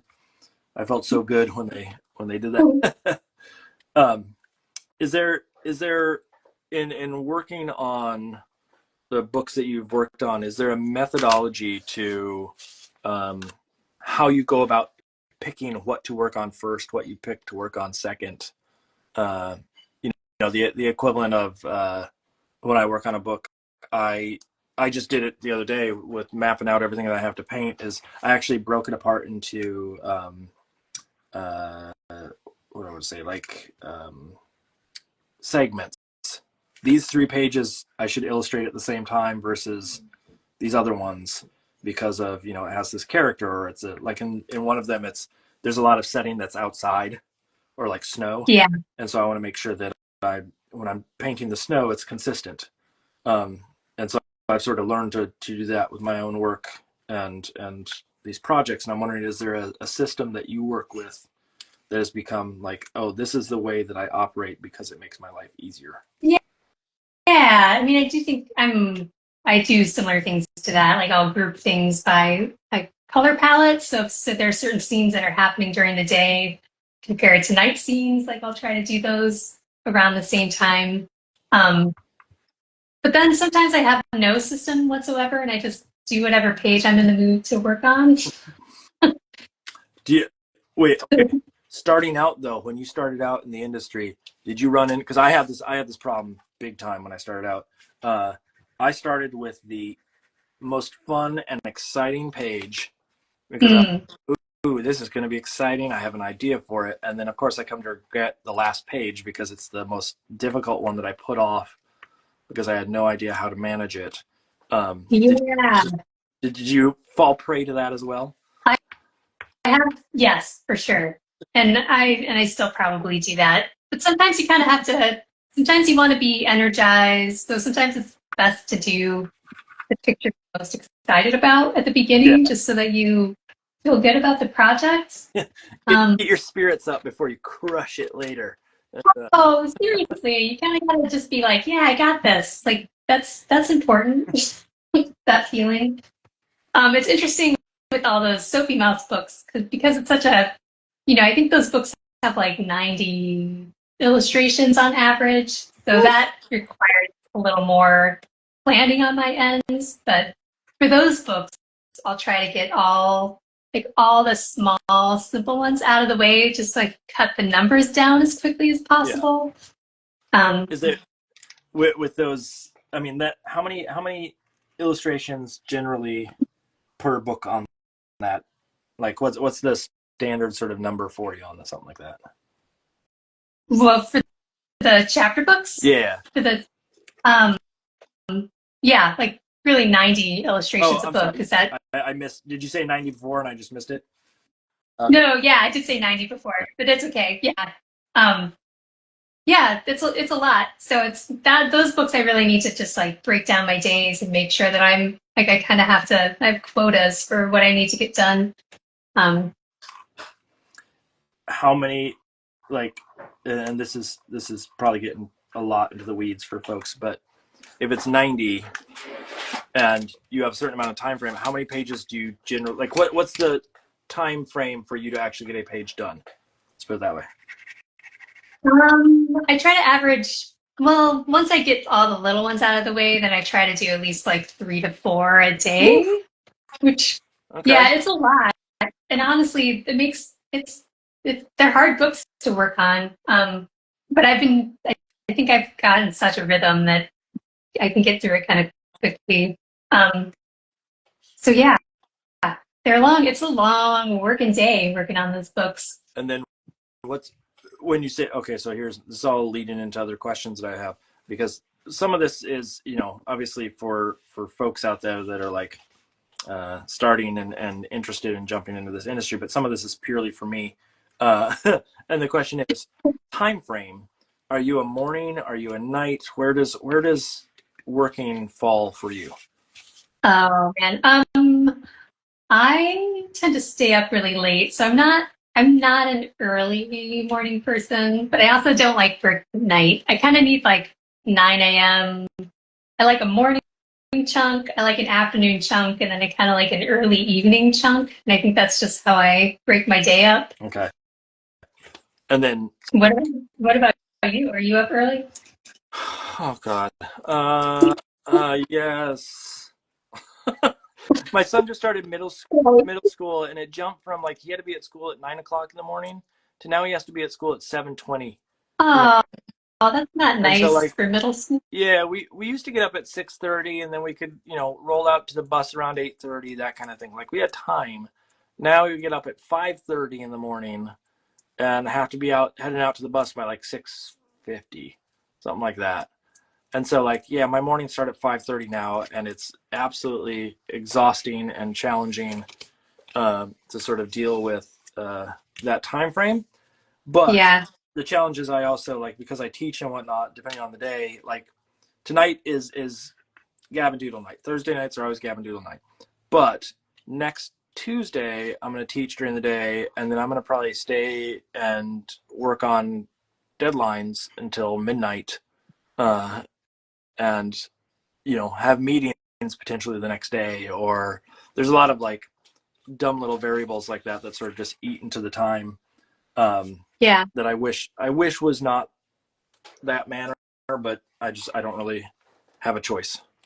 And so some of those nights are very late nights for me. Yeah. But we manage. We get there. I'm very tired, and I will crash and burn. I mean, I don't know if you've noticed, but even at like today, uh, when you were struggling to get the phone to work, Yeah. I was like, I was in Right. a rare mood, and I've calmed down since then. But I was definitely in a headspace that was different. Let's put it that way. Um, do you are you? And this a weird, maybe loaded question here, but when you're working, is there a ebb and flow to when you work best? Like in the sense of like, I know you mentioned the time before, but like as you're working, do you tend to work? Uh, do you tend to have a lot more energy at the beginning of the day? What was that, Lauren? Oh, we do have a question. Well, we'll get to the question here in a second. But do you tend to have more energy like at the beginning when you're in the sketching stage, or you're in the beginning of like the process of whatever that piece is, or do you tend to get more excited as like it develops in front of you? Like, do I have more energy, right, like within the stage of the book, are you asking, or just during the time of the day? I'm thinking time of the day, but I guess it could be just book too. Yeah, I mean, I think I definitely, if I have tricky things I need to figure out, like on my morning hours are are prime for that. And like late at night, I can kind of just noodle away on things, but I can't really start something from scratch and have it work out. Um, so yeah, I mean, I guess I like if I can get all the tricky bits done in the morning. That's usually the best schedule for me.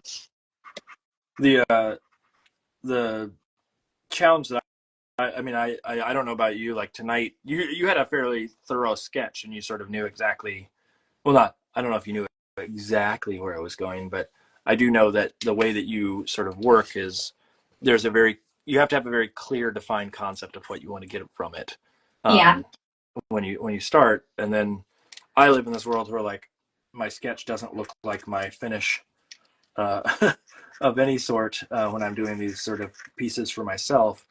Um, and so that idea of I don't really feel comfortable about a lot of my work until probably about the 3/4 mark Oh of some yeah. sort. Um, and it's like I just don't know where the pieces are fitting together and how the whole thing's going to turn into a an image until I get to that sort of threshold.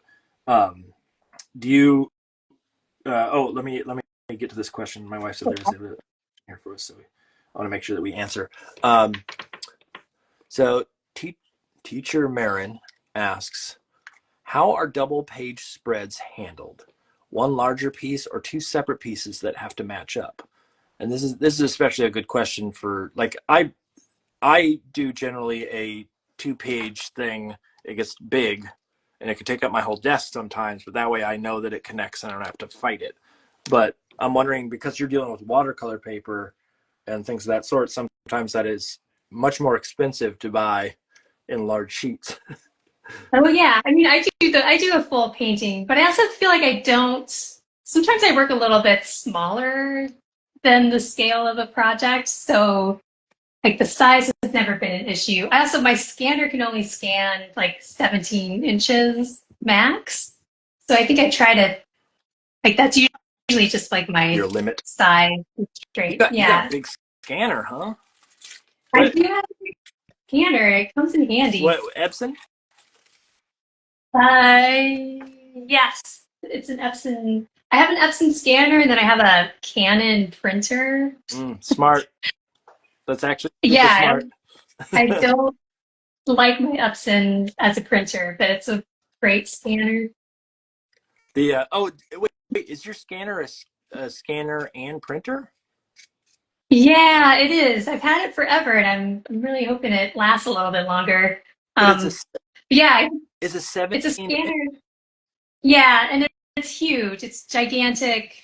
Wow. It takes Okay. up a lot of space. I didn't realize Yeah. that the scanner slash printer came that big, honestly. I always thought that was, once you jumped up past the 8.5 by 11 scan bed printer thing, that you went purely into a scanner, like a solo scanner or a solo printer.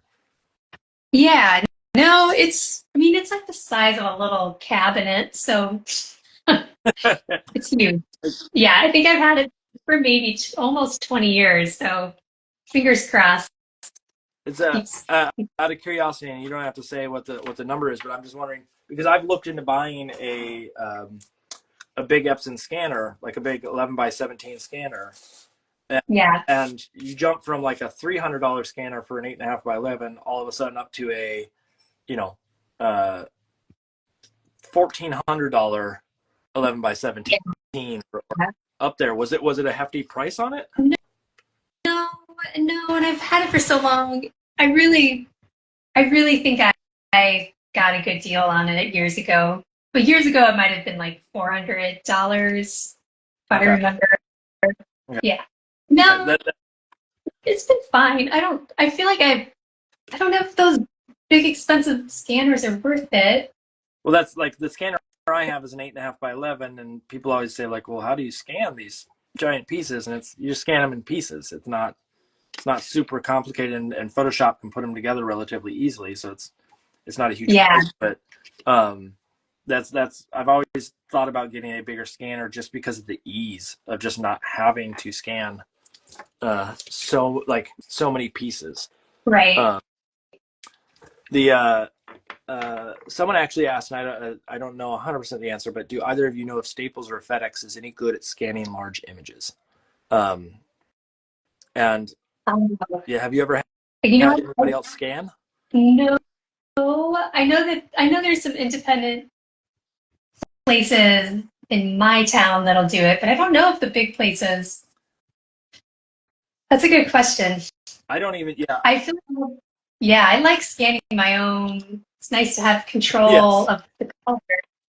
That's my sentiment too. It's just that idea of like, I'm able to adjust the colors. I'm able to adjust like the the variables, and if I realize that I need to scan it a little bit bigger, etc., I don't have to go back. I can scan it as big as I want. I can piece it together however I want, and then on top of that, like, have you? Oh, this is a good. Ooh, I got a good question. I'm excited about this one. You can't even stop me. Do you scan all your work and then send it in digital form, or have you ever sent in the originals? Well, I know I've never sent in the originals, and honestly, I feel like I tweak things just enough that I don't know if I'd want to send in the originals. Mm-hmm. Okay. Same ballpark. we are simpatico on that. I've had people say like, oh, we could just scan it for you, or or I've heard people sending in their artwork. I just don't get it. Like I I I don't mean, trust. I do not trust in that situation. I don't care. I kind of like having control over that part of the process.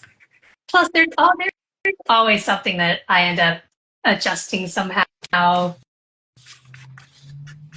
Yeah, it's I'm sure they could probably do a fine job, but just like I don't know if it's the same thing for you. Like the it's not the being able to do the perfect job, but it's the I don't know how to describe to someone exactly what I would edit and what I wouldn't edit out of the work. Yeah, for sure. It's like, yeah, those little textures and things. It's like, how do you choose? And I've had interns in the past that I've had help me, and I asked them to like basically get rid of all the little, smudges and things of that sort that show up on a piece. And then Right. one of them gets rid of all those, but gets rid of all the other stuff that I didn't want them to get rid of, and another one didn't get rid of any of them. And like, it's a challenge to try to figure out how to tell them like, yes, this is something you get rid of, this is something you keep, and it's so arbitrary in a way Yeah. that it's almost more work to try to explain it to someone, uh, sort of how to deal with it. What about Yeah. color correction for your work? Because you have I such a soft aesthetic, and like, does it ever come back blown out? And Yeah, yeah, it's interesting too because I feel like I spend so much time trying to get colors right that I'm never fully satisfied when I see things in print. Um, I think that's always kind of a frustrating part of the process too. what about does the because one of the challenges I've sort of just like, it sounds maybe a little awful, but I've in somewhat given up on it because I don't think it's ever going to be perfect. But that idea of the value of the work, not necessarily the value in like price or anything of the sort, but literally like the tones of the work always comes back darker than I expect. Oh, yeah. Yeah, sometimes it's darker. I've had a couple things come back even lighter recently, which seemed so strange to me. And Yeah, it's never going to be what you think it's going to yeah, be. I've Um, just gotten to the point where I'm like, it's never going to be perfect as long as it's not the worst thing in the world. Like, yeah, I don't know if I want to spend the rest of my days trying to get it the exact thing, especially if no one's going to care outside of me. yeah, for sure. That's just another thing you kind of sometimes don't have much control over. Yeah. I see someone, Dave Geister? Oh yeah, Yeah. It says that that's like a, District Image Works in Minneapolis can scan up to 4 foot by 6 foot. oh, see, I don't even want to know how big that scanner is, and the like how big that file is. You walk in there and go, I need a 1200 DPI file. Uh, um, watch yeah, them I all. can't even. Yeah. Well, David is a friend of mine. He's a painter and does a lot of historical, like reenactment paintings that are really beautiful and Oh, huge. So you have to has have someone else scan them. I feel like whenever it gets to that size, that most people jump to like photos, and I prefer to Yeah, scan. honestly, But yeah. um, what's have you ever done any like mural work or anything of that sort? No, I mean, I have in my own office and then I painted over it. I've, it's actually just really exhausting and harder on my body than I thought it would be. Um, Did your so I don't think it's quite the art form for me. did your arm hurt? Yes, Mm-hmm. yeah. Have you I've painted done murals? a couple murals that are like big, like one or a couple for galleries and things of the sort, where you're climbing up on ladders, and it is Yeah. the one thing that is I've learned after the first one is like I have to take breaks because my back will hurt really bad at the end of it because you're sort of standing up on your feet all day and climbing things and whatnot. But the main thing is just like you don't paint with your arm down. You're painting with your arm up half the time. And Yeah. I remember my shoulders and back hurting like crazy after the first one. So you know, would I do one again? Yes, but I would definitely like pick and choose my battles on on what I would actually paint and how much wear and tear I would have on my body when I did it. Yeah. I don't understand how muralists can spend their entire life doing it, but maybe they just build up the muscles and whatnot to be able to do that without questioning. Yeah, Um, I definitely have a new respect for people who paint murals after trying to do one. It's hard. Another question for you. Ready? Yep. This is my job. I'm just like, I sit here and I make and I ask questions. What is a art material that you've never had your hands on but have always wanted to try? Oh, that's a great question. I'd love to do more uh, printing, like maybe even some kind of etching or lithography. I've never done that before. Do you have access to get to do that anywhere? Because I mean, There, there there's aren't a lot of great. litho shops around to be able to. Yeah, there are here too, and I just haven't. It's one of those things. I just if I'm gonna, I don't have the time right now, Yeah. but maybe one day. I'm also The interested in embroidery. Like I'd like to try my hand at maybe drawing with some thread. Um,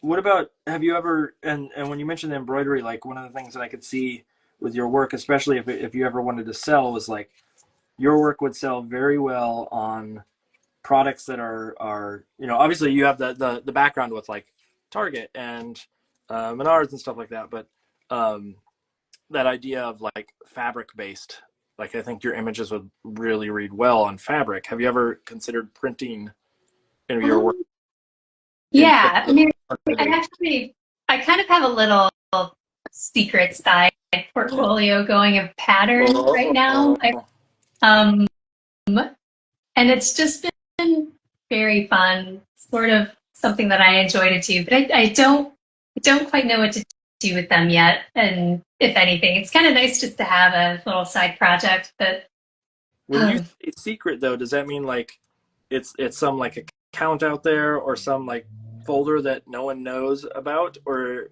like yeah, they're just living on my computer. They're kind of like half rendered. You know what? I'll even show you some, and they won't be secret anymore. Hold on. like I had Oops.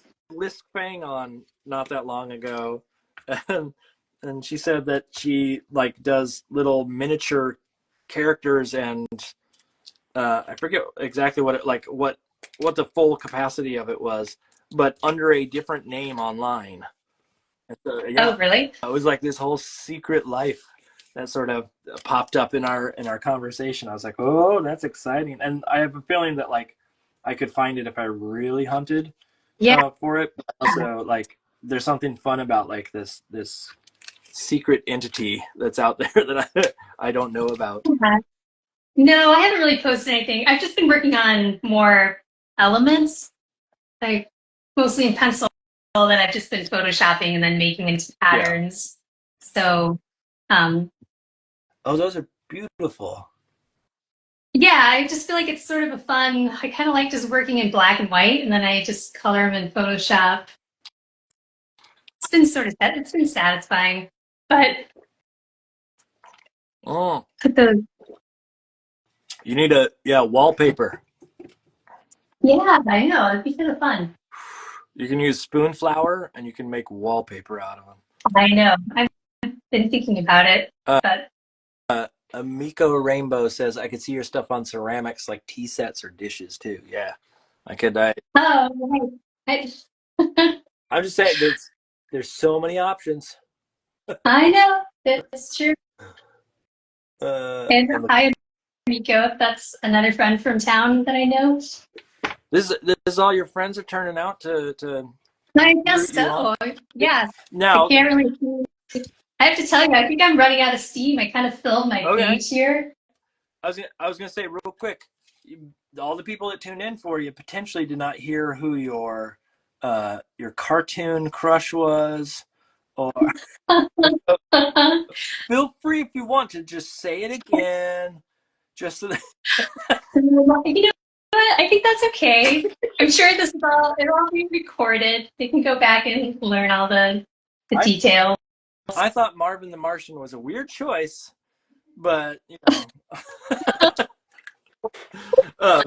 Well, I will say thank you so much for joining me tonight and sort of let me, or I don't think you let me, I think I just did anyways, ask you the tough questions uh, and challenge your perception of what what you're allowed to do as an no I really do appreciate you taking the time to join me and to especially getting that phone to work.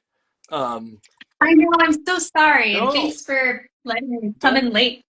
don't be sorry about that. I'm actually very happy that you you made it through because I thought we were going to reschedule, and I'm glad because otherwise people would have to listen to me all night talking about random stuff. And so it was very nice to have a lively conversation and get to know you as we went through it. So as we went through it, that's Yeah. like we went through some tragic event, but no, this has been wonderful. Yeah, I really enjoyed it. Thanks for having me on. Not a problem. So what I need you to do is I need you to All go right. and run into Menards and say Mark says hi. You betcha. Yell it out at him. Otherwise, yes, go have a lovely night, and I will be in touch. Okay, thanks. Thank you so much. See if I can. Yeah, now you can't log Now, out. how do I get off of here? There should be a little X. If Okay. you hit that X, that'll do it. All right. Now I'm watching a delayed feed, so let me see. Did it switch to just me? It probably did by now. Okay, here we go. It is just me. Kristen Shardlow. There we go. Well, thank you. That's very nice. So, folks, what I'm going to do is I'm going to maybe see if I can get a little bit of a different zoom on my. Wait, why is it not doing it? Oh, there we go. Whoa. Get a little bit of a different zoom on this. I have to do the hair, and then what I'm going to do for this is I'm going to do this really colorful, crazy smoke that's all coming out of this tractor here. That's sort of the gimmick of this piece. And so I'm just gonna fill in a couple of things, but that's gonna be the main sort of star of this is how ridiculous all that color is that comes out of there. I still need to put in the seat, and I got to do a couple of other odds and ends. But first, I get to use. Let me see if this baby. Yes. Okay. Little Posca marker. Big Posca marker. I don't even know if this is the biggest one. This may be a smaller one. Let's see. Oh, is it? Let's see what this one. Oh, look at that! I'm excited. That's one I've never. Let's see. I got to get the. I'm not even going to use the little boy. I'm gonna go all in. Let's get the paint down in this one. Oh, first I should probably shake it up. There's so much liquid in there. You can hear it sloshing back and forth. Okay, we're getting there. Let's do another couple. I can see it coming down. Oh, this. Whoa, there's some. Now we're talking. Ooh la la. Look at that. Let's get it all smudgied up. Yes, I said smudgied. Okay. Such a beefy marker. If I had a nickel for every time I heard that. Such a beefy marker. Ooh, look at this. That's awesome. Okay, here we go. Ready? Watch this. This whole thing that would take me a while to fill in. Boop, boop, boop, boop. Done. Now I gotta wait for it to dry because it just poured out a ton of paint. So I'll do this. I'll try to like talk sweet enough things to it and whisper something in its ear with my breath. Can you see the top of my head?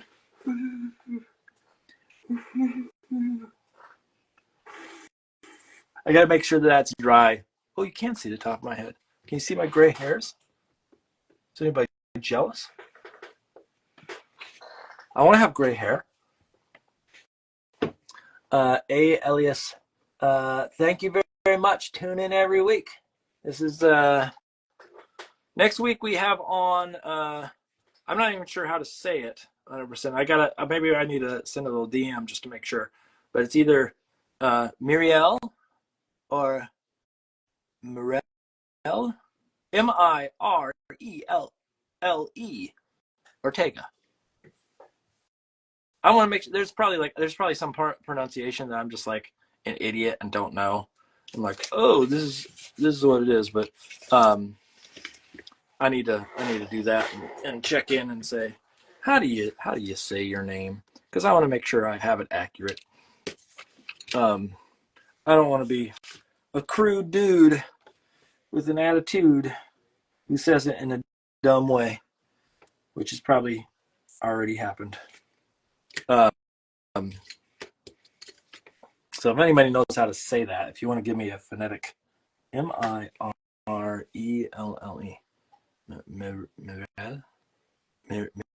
Miriel. I'm putting like too many letters in there, but we'll be joining next week and we'll be having a lovely chat. It starts at 8 o'clock at night on Thursday. Same bat channel, same bat time, same bat channel, as they say in the business. I don't want to have that much of a smile. I want just a little chunk like that. Okay, there we go. Now the question is, should I do colored pencil for the hair, or should I do? Yeah, I think I gotta do colored pencil. I want to do this different sort of way of doing hair than what I've done in the past, which is like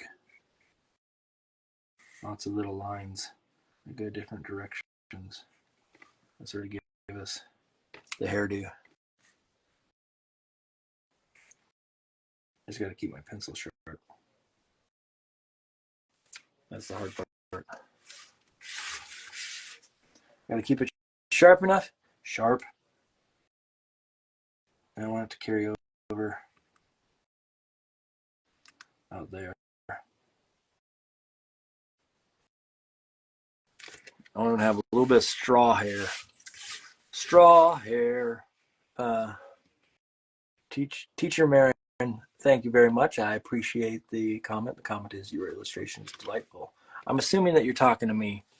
My guess is you're probably actually talking to to Jennifer, and you're just late to getting it up there on the feed. But if you're talking to me, well, gee whiz, that's very nice of you.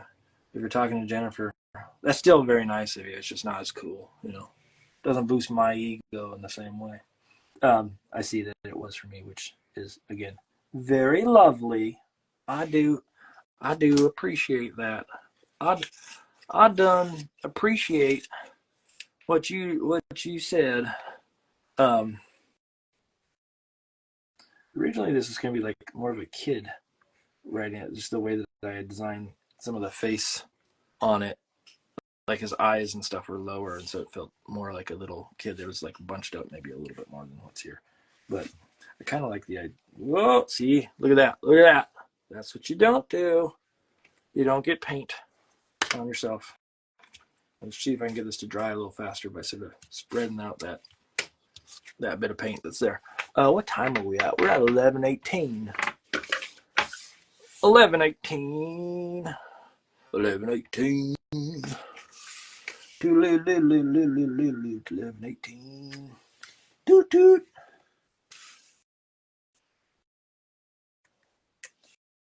This is, let's get some color on these guys here. Ooh, one of them's coming up. Don't like that. 11:18. Talk about a rootin' tootin' good time. 11:18. Everything was so sublime. 11:18.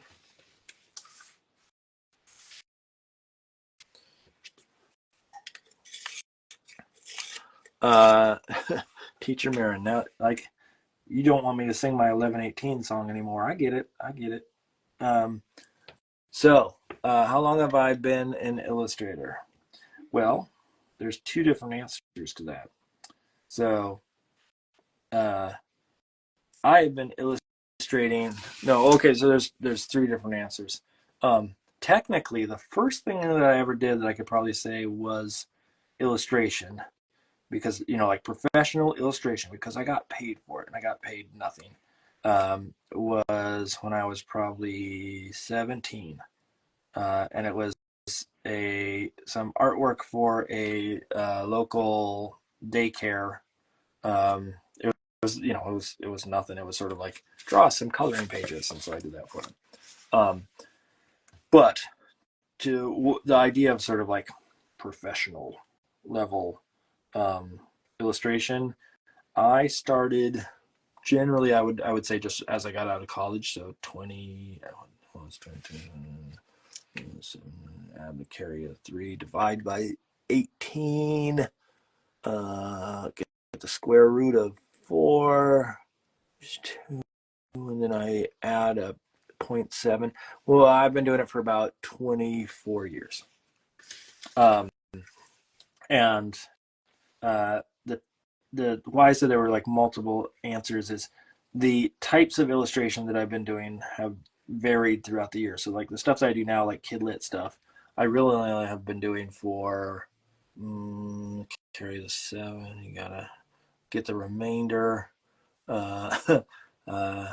Since 2015, I think I actually got the contract in 2014, but I didn't finish the book until 2015 or so. Maybe I'd have to go. I don't even know when that book came out. Like, was it 2015 or was it 2016? But you know, I have not. I have been doing illustration for some time in some capacity since the year 2000. The year 2000. But also the styles have changed. The type of work that I do now is different than what I did back then, and so like it feels to me like what I'm doing now is probably more a new shift or like a whole restart from what I was doing originally. And so there's part of me that goes like, that's why I say there's like, how long have I been doing it? How long do I feel like I've been successful at it? Definitely not since 2000. That is not that is not something that I can attest to. Let me give this guy a little. Maybe wait a second. Do I make this little pigtails? Ooh, what do you think, Teacher Marin? You're the one watching right now and talking, so you get to decide. Is this going to be someone like a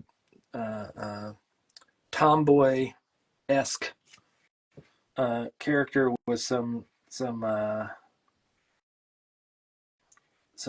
pigtails?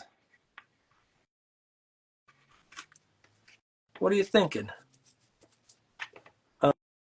So how do I get over the fear of making a huge mistake and ruining a good painting? Uh, ooh, oh, that's a good question. Lynn Aspen. That sounds okay. We'll do some little piggy tails here. Lynn again. It might be Lynn. No, Lynn Aspen. Yeah, I'm assuming too. How do I get over the fear of making a huge mistake and ruining a good painting? You don't get over it, you embrace it. And so what some people might say is a mistake, in turn becomes the part that I love. And so like the equivalent of when I'm like, this is going to sound weird because people probably didn't even notice this or even question why this was, done. But the equivalent of this piece right now that I cut and put on the hat here, I really kind of wanted originally for it to be flat. So it felt like it was, in line, or it felt so that it was somehow parallel to the brim of the hat. But the way that I cut it, it sort of made sense to tilt it so I didn't have to recut another piece. And so I just tilted it. And then now I look at it and I'm kind of like, I kind of like that it isn't perfectly flat. And there's this weird lean because because I'm going to do all this smoke that comes up and out of this tractor and runs across here. That idea of it sort of like directs towards it actually makes more sense, or potentially plays into it in a fun way. And so that the idea that it was a bad thing all of a sudden now feels like, oh, if I pay attention to it and use it the right way, it can actually be a good thing, if that makes any sense.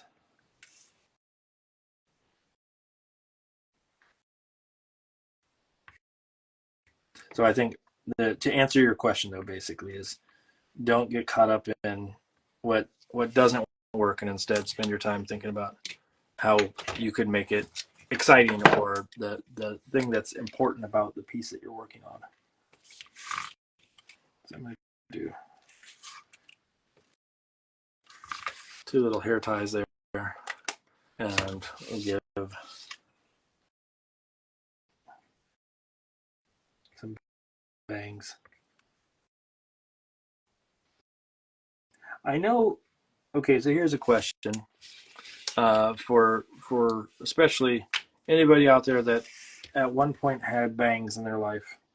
So there's always this idea that bangs take commitment, and I get that. I understand that it's a dangerous game to go and cut bangs. Bang, bang, bang, bang, bang, bang. That always, I understand that that's a challenging thing to sort of to take that risk, because you have to grow them back out. But I also wonder, and maybe this is, I haven't had the experience to maybe know this, but why is it that, answer me, riddle me this. I guess I'm still in this mindset of they'll grow back, but I know that, I mean, that's a silly statement, because I also know that it takes a long time. But as long as they're even, doesn't that, I mean, I can understand if they're wonky, or it takes they grow back and they go through a really awkward stage. But I feel I guess it depends on how you cut them. Maybe I'm just being naive, and I just don't know. And I should shut my mouth, right?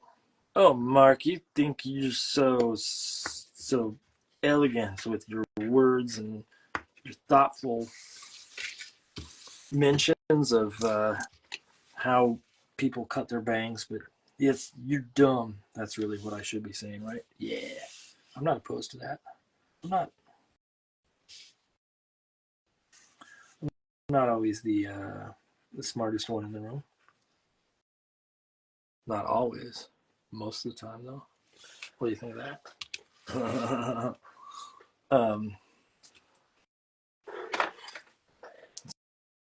It's pretty true. It's pretty true. I'm pretty cool and smart.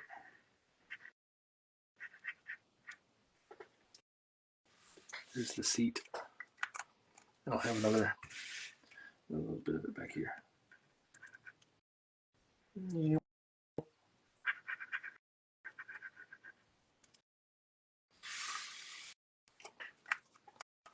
And I'll draw a little spring underneath, so it goes like this.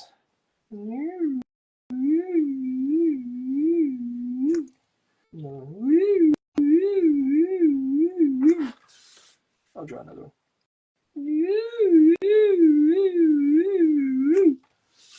Spring seat. Springsteen.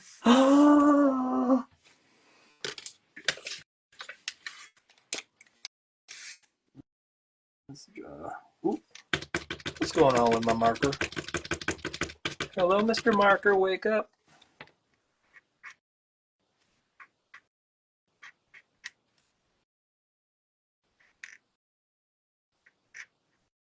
You know what I'm going to do right now? I'm going to check in with my wife, see if she's still paying attention.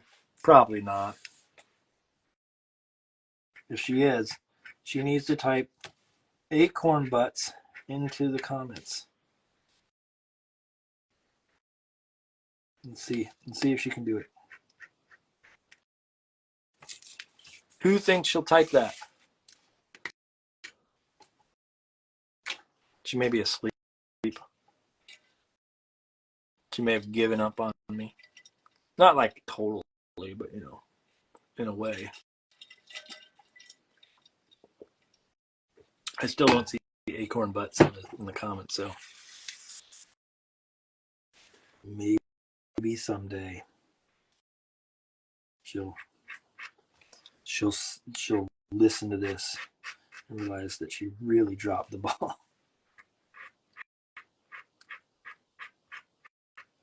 She dropped those acorn butts right then and there. Let's see. I know this is like awkward how these hands are holding it, and I'm trying to figure out, is there a way, like, yes, they're awkward, but should that come down and go through the hand, like go up in the, that's kind of funny, actually. I like that. So if it goes like this, so they're holding it in just like the weirdest way possible.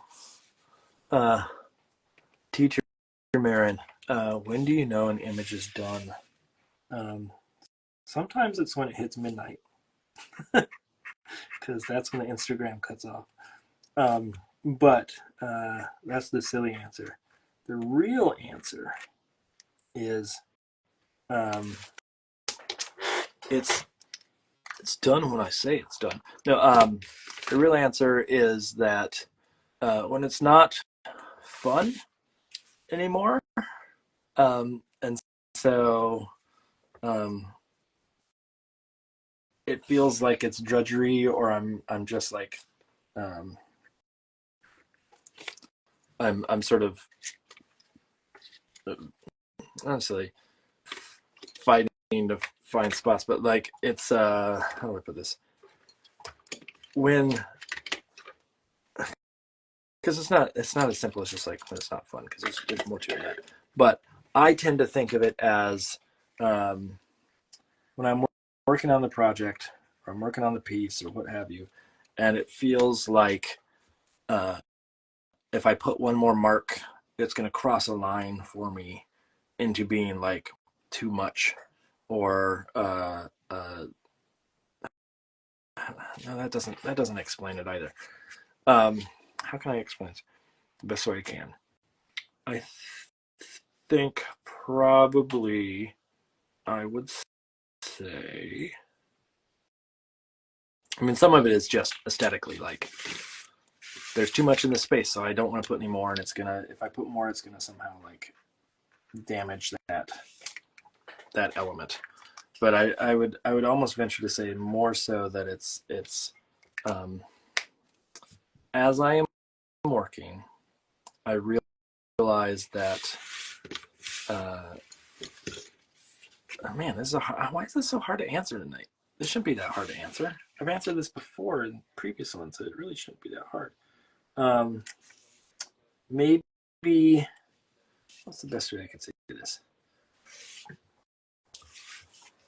The fun factor is a big part of it. If it's not fun, then I've crossed that line. But then how do you know before you stop? Or how do you know when you get to that line is, I guess, the bigger question. Or how do you know, like, when you're hitting or getting close to that line so you don't actually cross that threshold? I would probably say that for me, there is a level of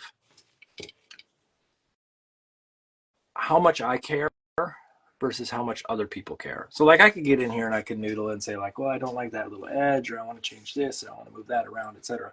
But I also know that in reality, 90% of the people out there are going to go, you didn't need to do that. It wasn't worth your time. No one really needs all of that to be put in there. You know, all those little details, because in reality, like when you're working on a book for or an image for a book, and you put in a lot of imagery and you put in all these details, it actually diminishes as it's printed. So literally, like, it just doesn't show in some of the final prints. And so like I can go in there and put, like, this has a lot of texture right now. If I were to print this for a book, it probably wouldn't have the same amount of texture.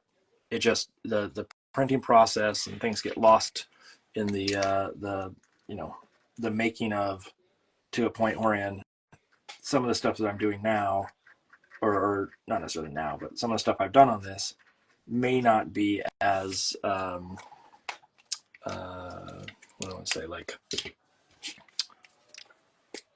readable in the end.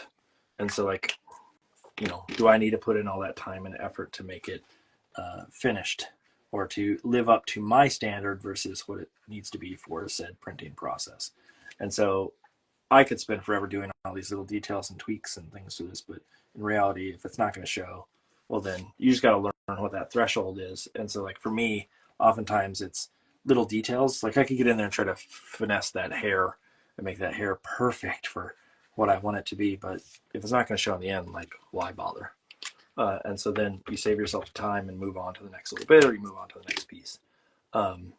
There is also a difference between if I'm making the piece for me and if I'm making the piece for a project, and that's where, like, or a, you know, commissioned thing, and that's where, like, if it's for me, then I can get in there and I can noodle the piece until the end of time. But there's also the question of just literally you have a deadline sometimes, and in order to meet your deadline, you can't do everything you want to do, and so you just have to pick and choose and say this is good enough. And I know it's probably a detrimental thing to say, and I know that there's probably people out there who go like, well, you just keep working it until it's done, until it's perfect. There's also that idea of, if I do that, I may not actually meet my deadline, and not that you're going to get in trouble, but you would, you know, you need to be mindful of there are people waiting for it, because there might be actually some, you know, process that needs to happen before it goes out to market, or all those kinds of odds and ends. I'm trying to figure out, like, other things I want to. Obviously, there's, like, details and stuff. Like, I want to get some pinks into some things, and I want to get some of this orange here. See, she wasn't even listening. Did everybody notice that? She hasn't even. Teacher Mary, I know that was really long-winded to get there, but thank you. She wasn't even listening because she didn't know what to type in. My wife did not know what to type into the comments because she wasn't listening earlier. And now she's hearing it because I can hear her listening to it upstairs. And now she's going to go, oh no, what did I miss? What did I not type into the comments? And I can hold it over her for the next year. Oh, you didn't listen to what I had to say.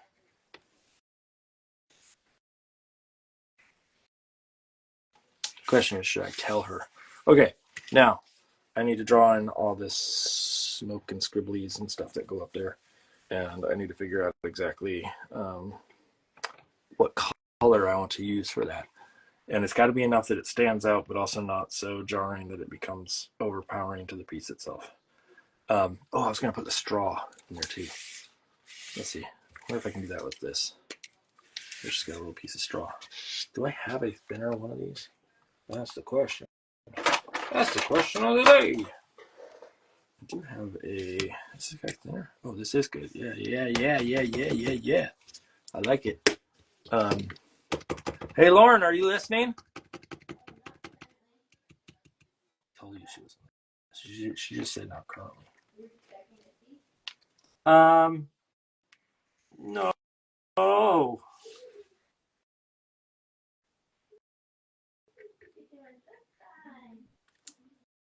She totally wasn't listening to everybody. She doesn't love me. She just loves my doggy style. Snoop Dogg. No, I just asked you to type something into the comments to prove that you were listening earlier, and you didn't. So, I guess I know where your priorities lie.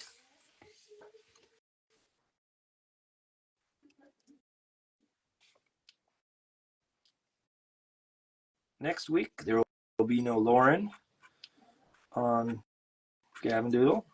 She will be relieved of her duties because she dropped the ball tonight.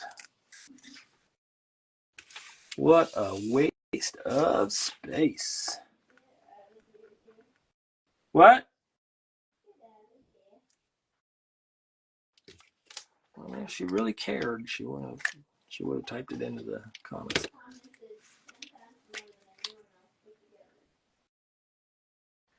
Yeah, but all that was, she just said, that she commented 10 times more than everybody else.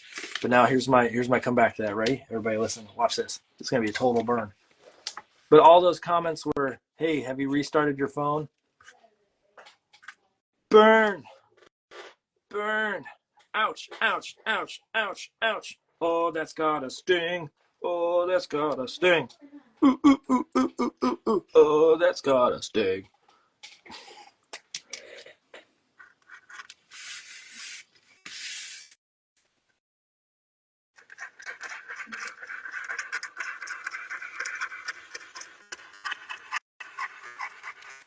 What is that?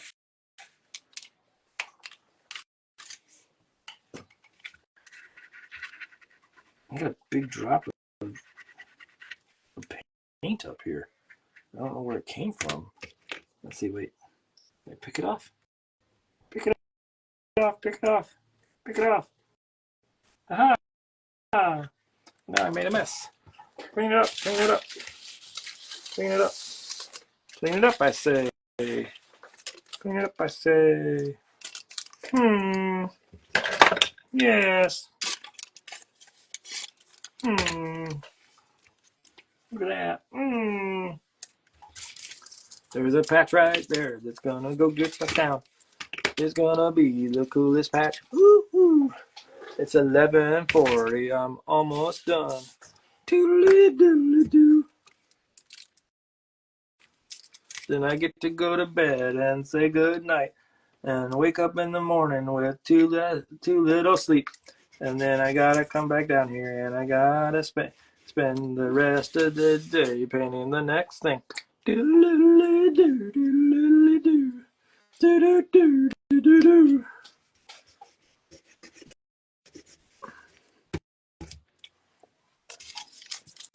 I gotta paint this and I gotta paint that and I gotta paint something with a little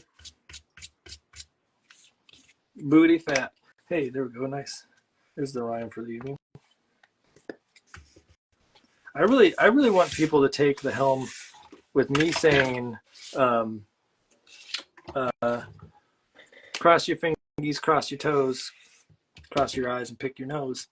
I think that is a solid saying, and that people should pick that up. And you gotta attribute it to me. But again, I think that is a pretty solid, that's a pretty good one, and I deserve credit for it. Cross your fingers, cross your toes, cross your eyes, and pick your nose. It's like what's his name? Um, John Travolta's character in Welcome Back, Kotter. What's his name in that?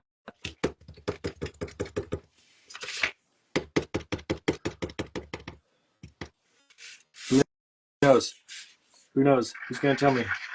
What is John Travolta's name in Welcome Back, Kotter?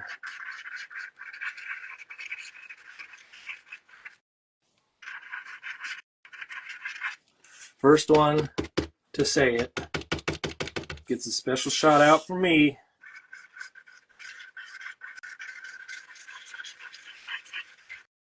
You know who's probably not going to say it because they don't listen. Vinny Barbarino. Teacher Marin. Teacher Marin. Everybody needs to go look at Teacher Marin. Instagram. They get credit for the night. Somebody who lives upstairs was late on the draw. What? It was private? What do you mean it was private?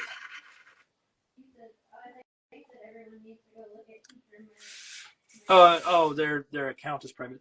I thought you meant the name Vinny Barbarino was private. Or were you talking about his privates, Lauren? Because that's not okay. This is a family show, Lauren.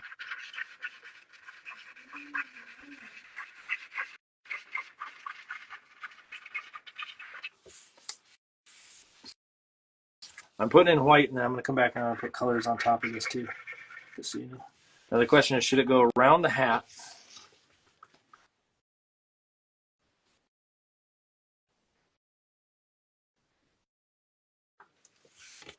Or should it go behind the hat, or should it go on top of the hat?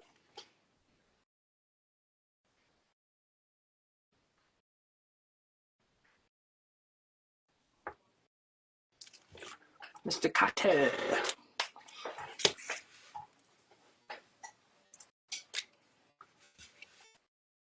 I think it should go on top of the hat. So here we go.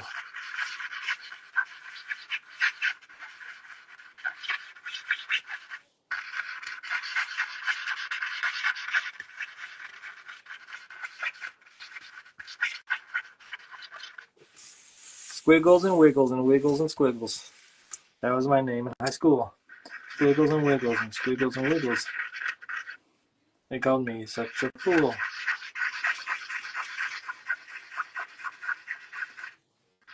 I went to the prom and married my lawn. And had 3 kids named George. Oh no, that was a bad rhyme.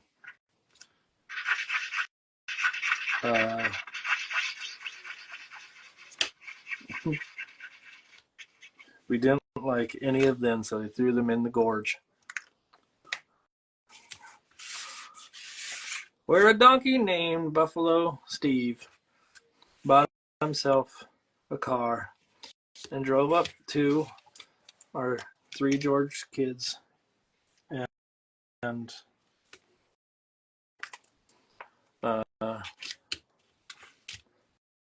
what would he do? I lost it, everybody. I was there. I had it.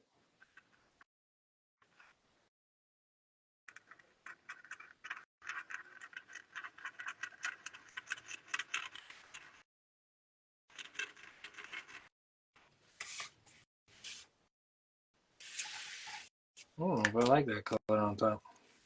I mean, I guess I'm going to color on top of that too, so maybe I'll fade it up from there.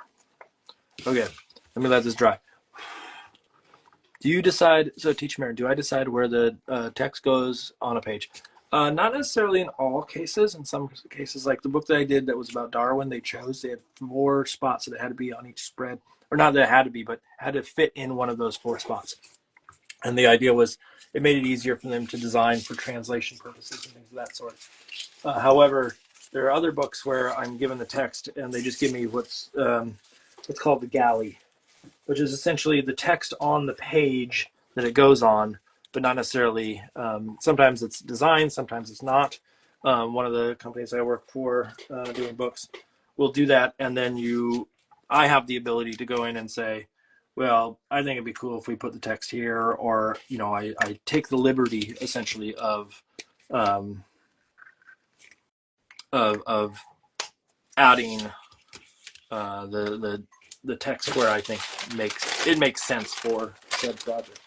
I wonder, should I actually do this in like a bit of white that goes up, like an actual stripe that goes that way, and then color it in with colored pencil? I feel like that might be actually cooler. So that means I gotta paint this thing and I gotta get it done in like a short amount of time. So let me see if I can get that done. We'll try it, everybody. See how fast we can do this. I'm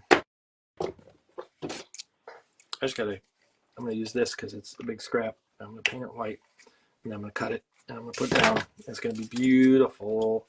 So it depends on the project, depends on the publisher, depends on sort of your interest in dealing with type. Because I could just write to them and say, can you guys put it exactly where you want it, and I'll just design around it.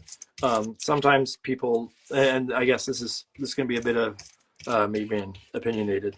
This is Hoffman's hot takes. You ready for it? I do not like at all when people don't consider where the type goes in their illustration and the type gets too close or is in a spot that is somehow challenging the idea of where the type and the illustration meet. So like the equivalent of like having something that's just too close as a visual element to the type is really challenging to me. And if you don't put that type in first and know where it goes, then you run that risk of putting it in a location that is potentially, a tangent or is puts the eye in a look, draws the eye to it, and I don't like that. And so sometimes what they'll do is they'll do a thing that's called ghosting underneath the text, which is essentially they put a like transparency on top of the image. So it'd be like going in and putting a 50% white in that space to sort of lighten that whole area. And then they just can lay their type on top, but it's still sitting on top of the image. And to me, always sort of registers that someone did not consider the totality of the book, and they were just thinking like, here's a cool image that I can make. They're not thinking, oh, how is this image going to interact with type? How is this going to somehow better the read of the page legibility? Those kinds of odds and ends. But it really depends on the company. Did I unplug this one? That's the question. I think I did. Yes, I did. So let's see. I'm gonna see if I can plug it into a different spot so I can actually use it. So give me 1 second. Put it down here. I'll probably unmute it because it's charged now. So I can do this. Then I can dry that white. I can glue it down, and I can draw all my clouds or the smoke on top of it.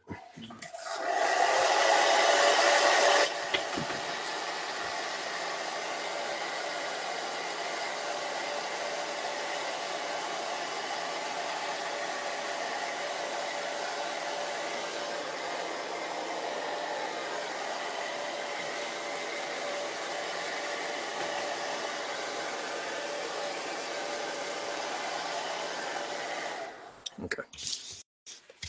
So here's what I'm gonna do. I got that now. Let's cut that. I gotta move fast because I gotta get this done before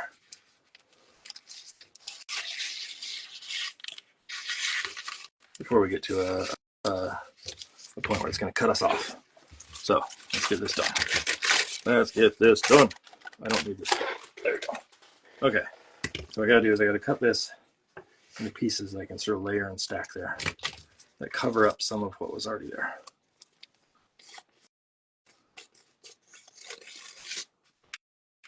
I go like this. It should get me to a point where I can cover up a good portion of that without any concern there. Then let's do this. Then go a little bit smaller on this. I'll stick this down. Okay. That covers that. Beautiful. Let's see, how fast can I do this?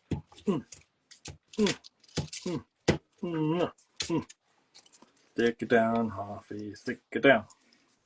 Stick it down, Hoffy, stick it down.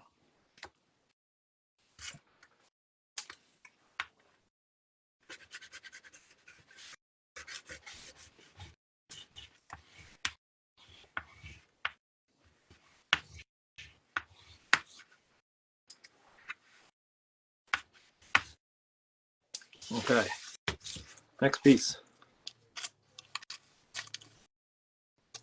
Gotta start curving it here.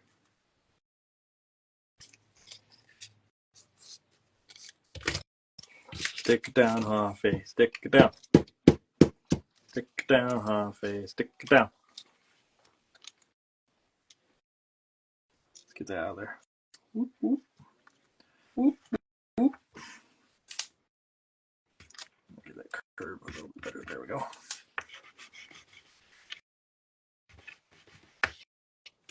Okay, let's get another strip. What are we doing on time wise? Oof, I'm gonna be cutting this close. Oh baby. Oh baby.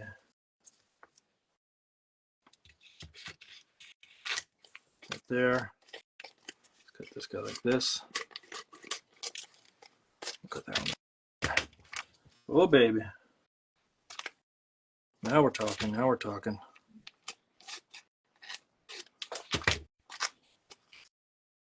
Oh baby. Oh baby, baby. Oh baby, baby.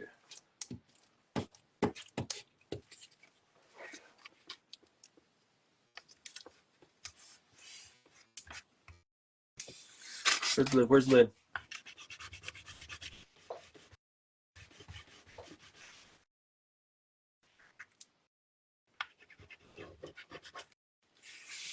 Now we're talking. Now we're talking. Christopher Walken. Christopher Walken.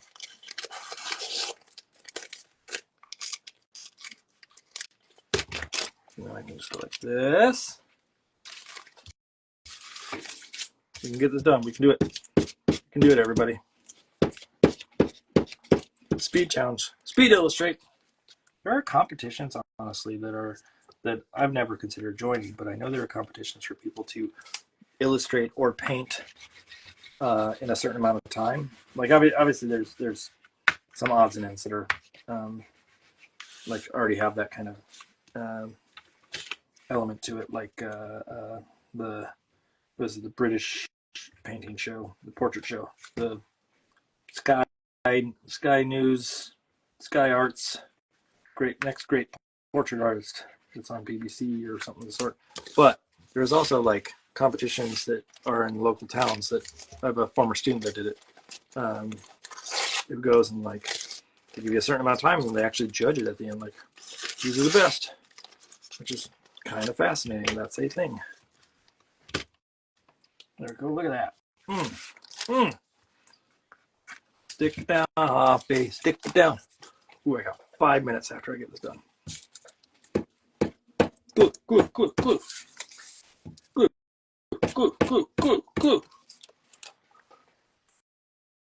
And I just glued it on the wrong side. Oh well, you know what? Same color. Don't matter. I just literally put the glue on the white side, but I can touch it up after the fact. So what do you think about that, everybody? You got nothing on me. Nothing. Watch this. You know how I solved that? Cut that off right there. Come in here. Take that paint that I got. Watch this. Boom, boom, boom, boom. A little bit of white. Cha, cha, cha, cha.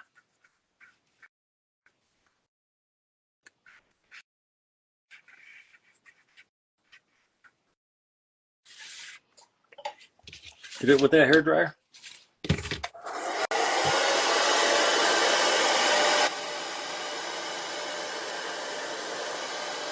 Is that dry? I got 4 minutes left.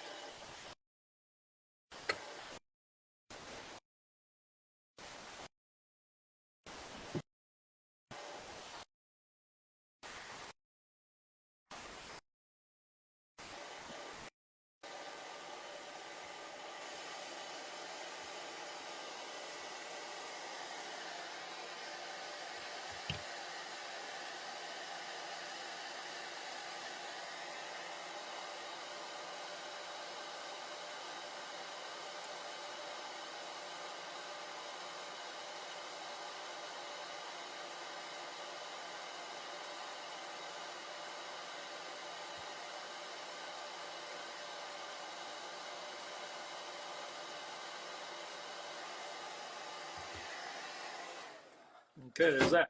Let's get this glue. Glue. Stick it down. There we go. Let's see. There's a little edge right there. Stick it down. Boop. Stick it down, Huffy. Stick it down. Okay, now let's add a little bit of color. It's a question of what color do I want. I feel like pink is kind of fun, but I gotta find the right pink. So like,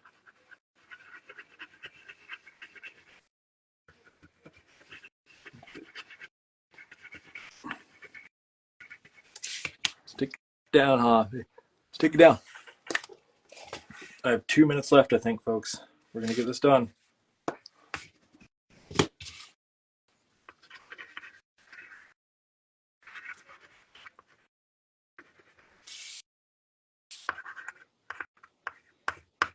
Oh, trying to peel up right there.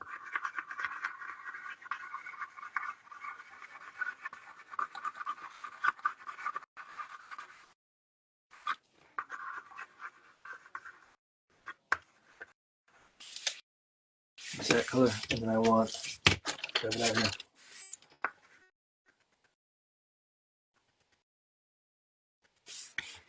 This one in the mix.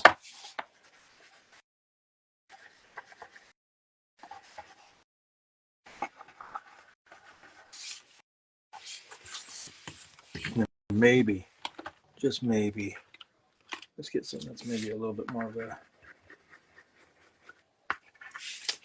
earthy tone. And this is going to cut off in 1 minute probably. Let's see if we can get this solved here. And this one, that's the wrong color. That's not what I wanted. Get that out of there. And I want one.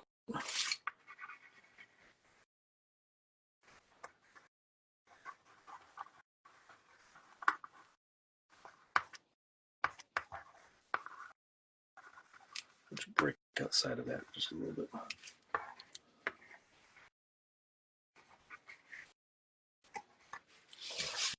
Okay, that may be it, folks. Let's smash this stuff down. Okay, I might have to do a minor little tweak here and there after it's over, but that's pretty much it. Otherwise,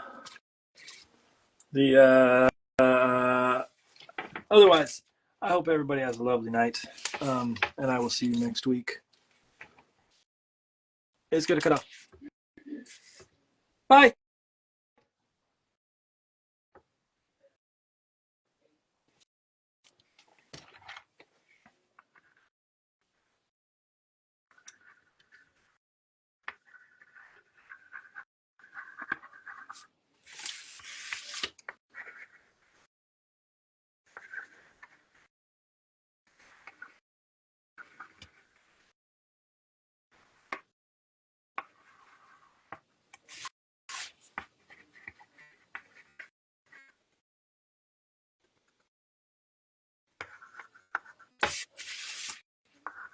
It's still going.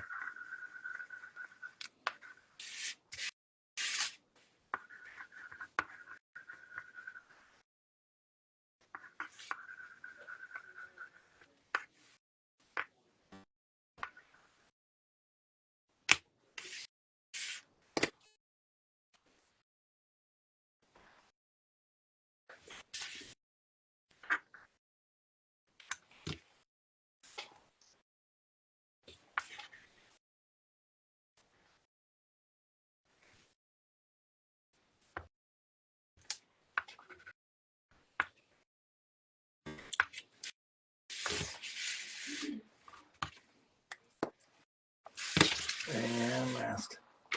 Last looks, everybody.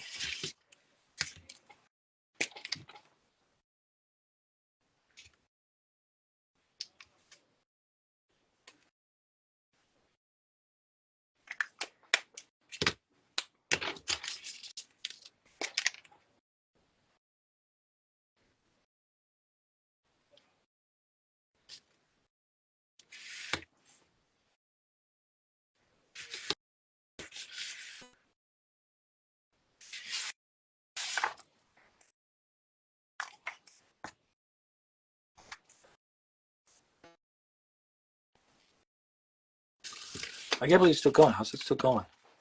I started at. Oh no, because I restarted it. Like for a minute, so I got a couple minutes to finish this up. Okay. Ha ha. Ha ha ha.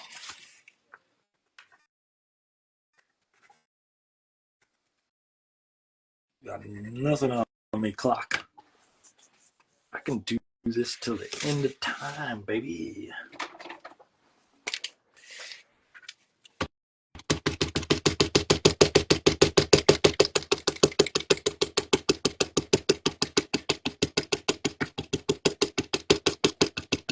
Most exciting part of the show, me doing this. Yes, sirree. Okay. I'm sure to take care, Teacher Merritt.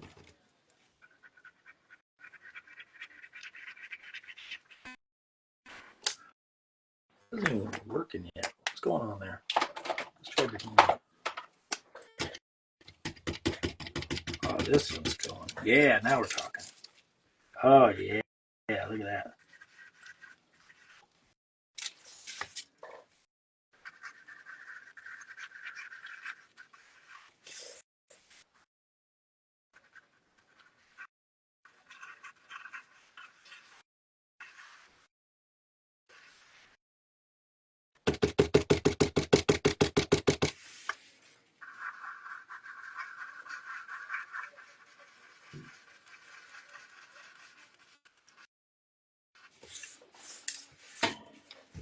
Scumbly bumbly.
Scumbly bumbly. A couple spots here I could use. A little bit more scumbly bumbly. And last. That's truly last looks right there. No more. No more touching it. That's it, everybody. I'm gonna clean up some of this mess. I do confess. There's a Broadway musical, Porgy and Bess.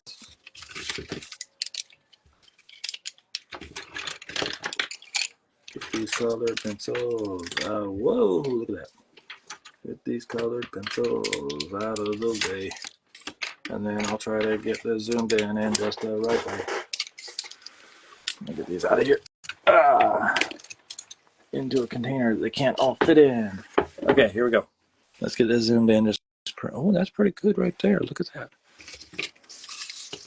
Look at the scraps out of here. We don't need these scraps. We need scraps. Not me. Not me, said the doctor. Not me, said the fly. Not me, said the elephant with the lazy eye. Not me, said the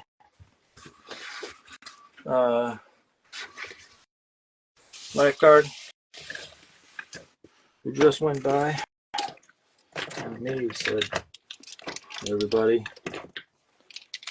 That's the end. Bye bye. All right, I'll see everybody next week. Tune in. We got another Gavin Doodle at 8 o'clock. Good night, everybody. Here, I'm going to move it up just a bit.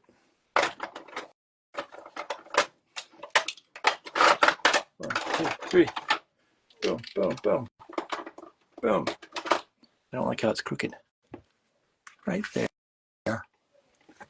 There's my little tractor guy. Okay. Good night, everybody. I'll see you next week. Bye.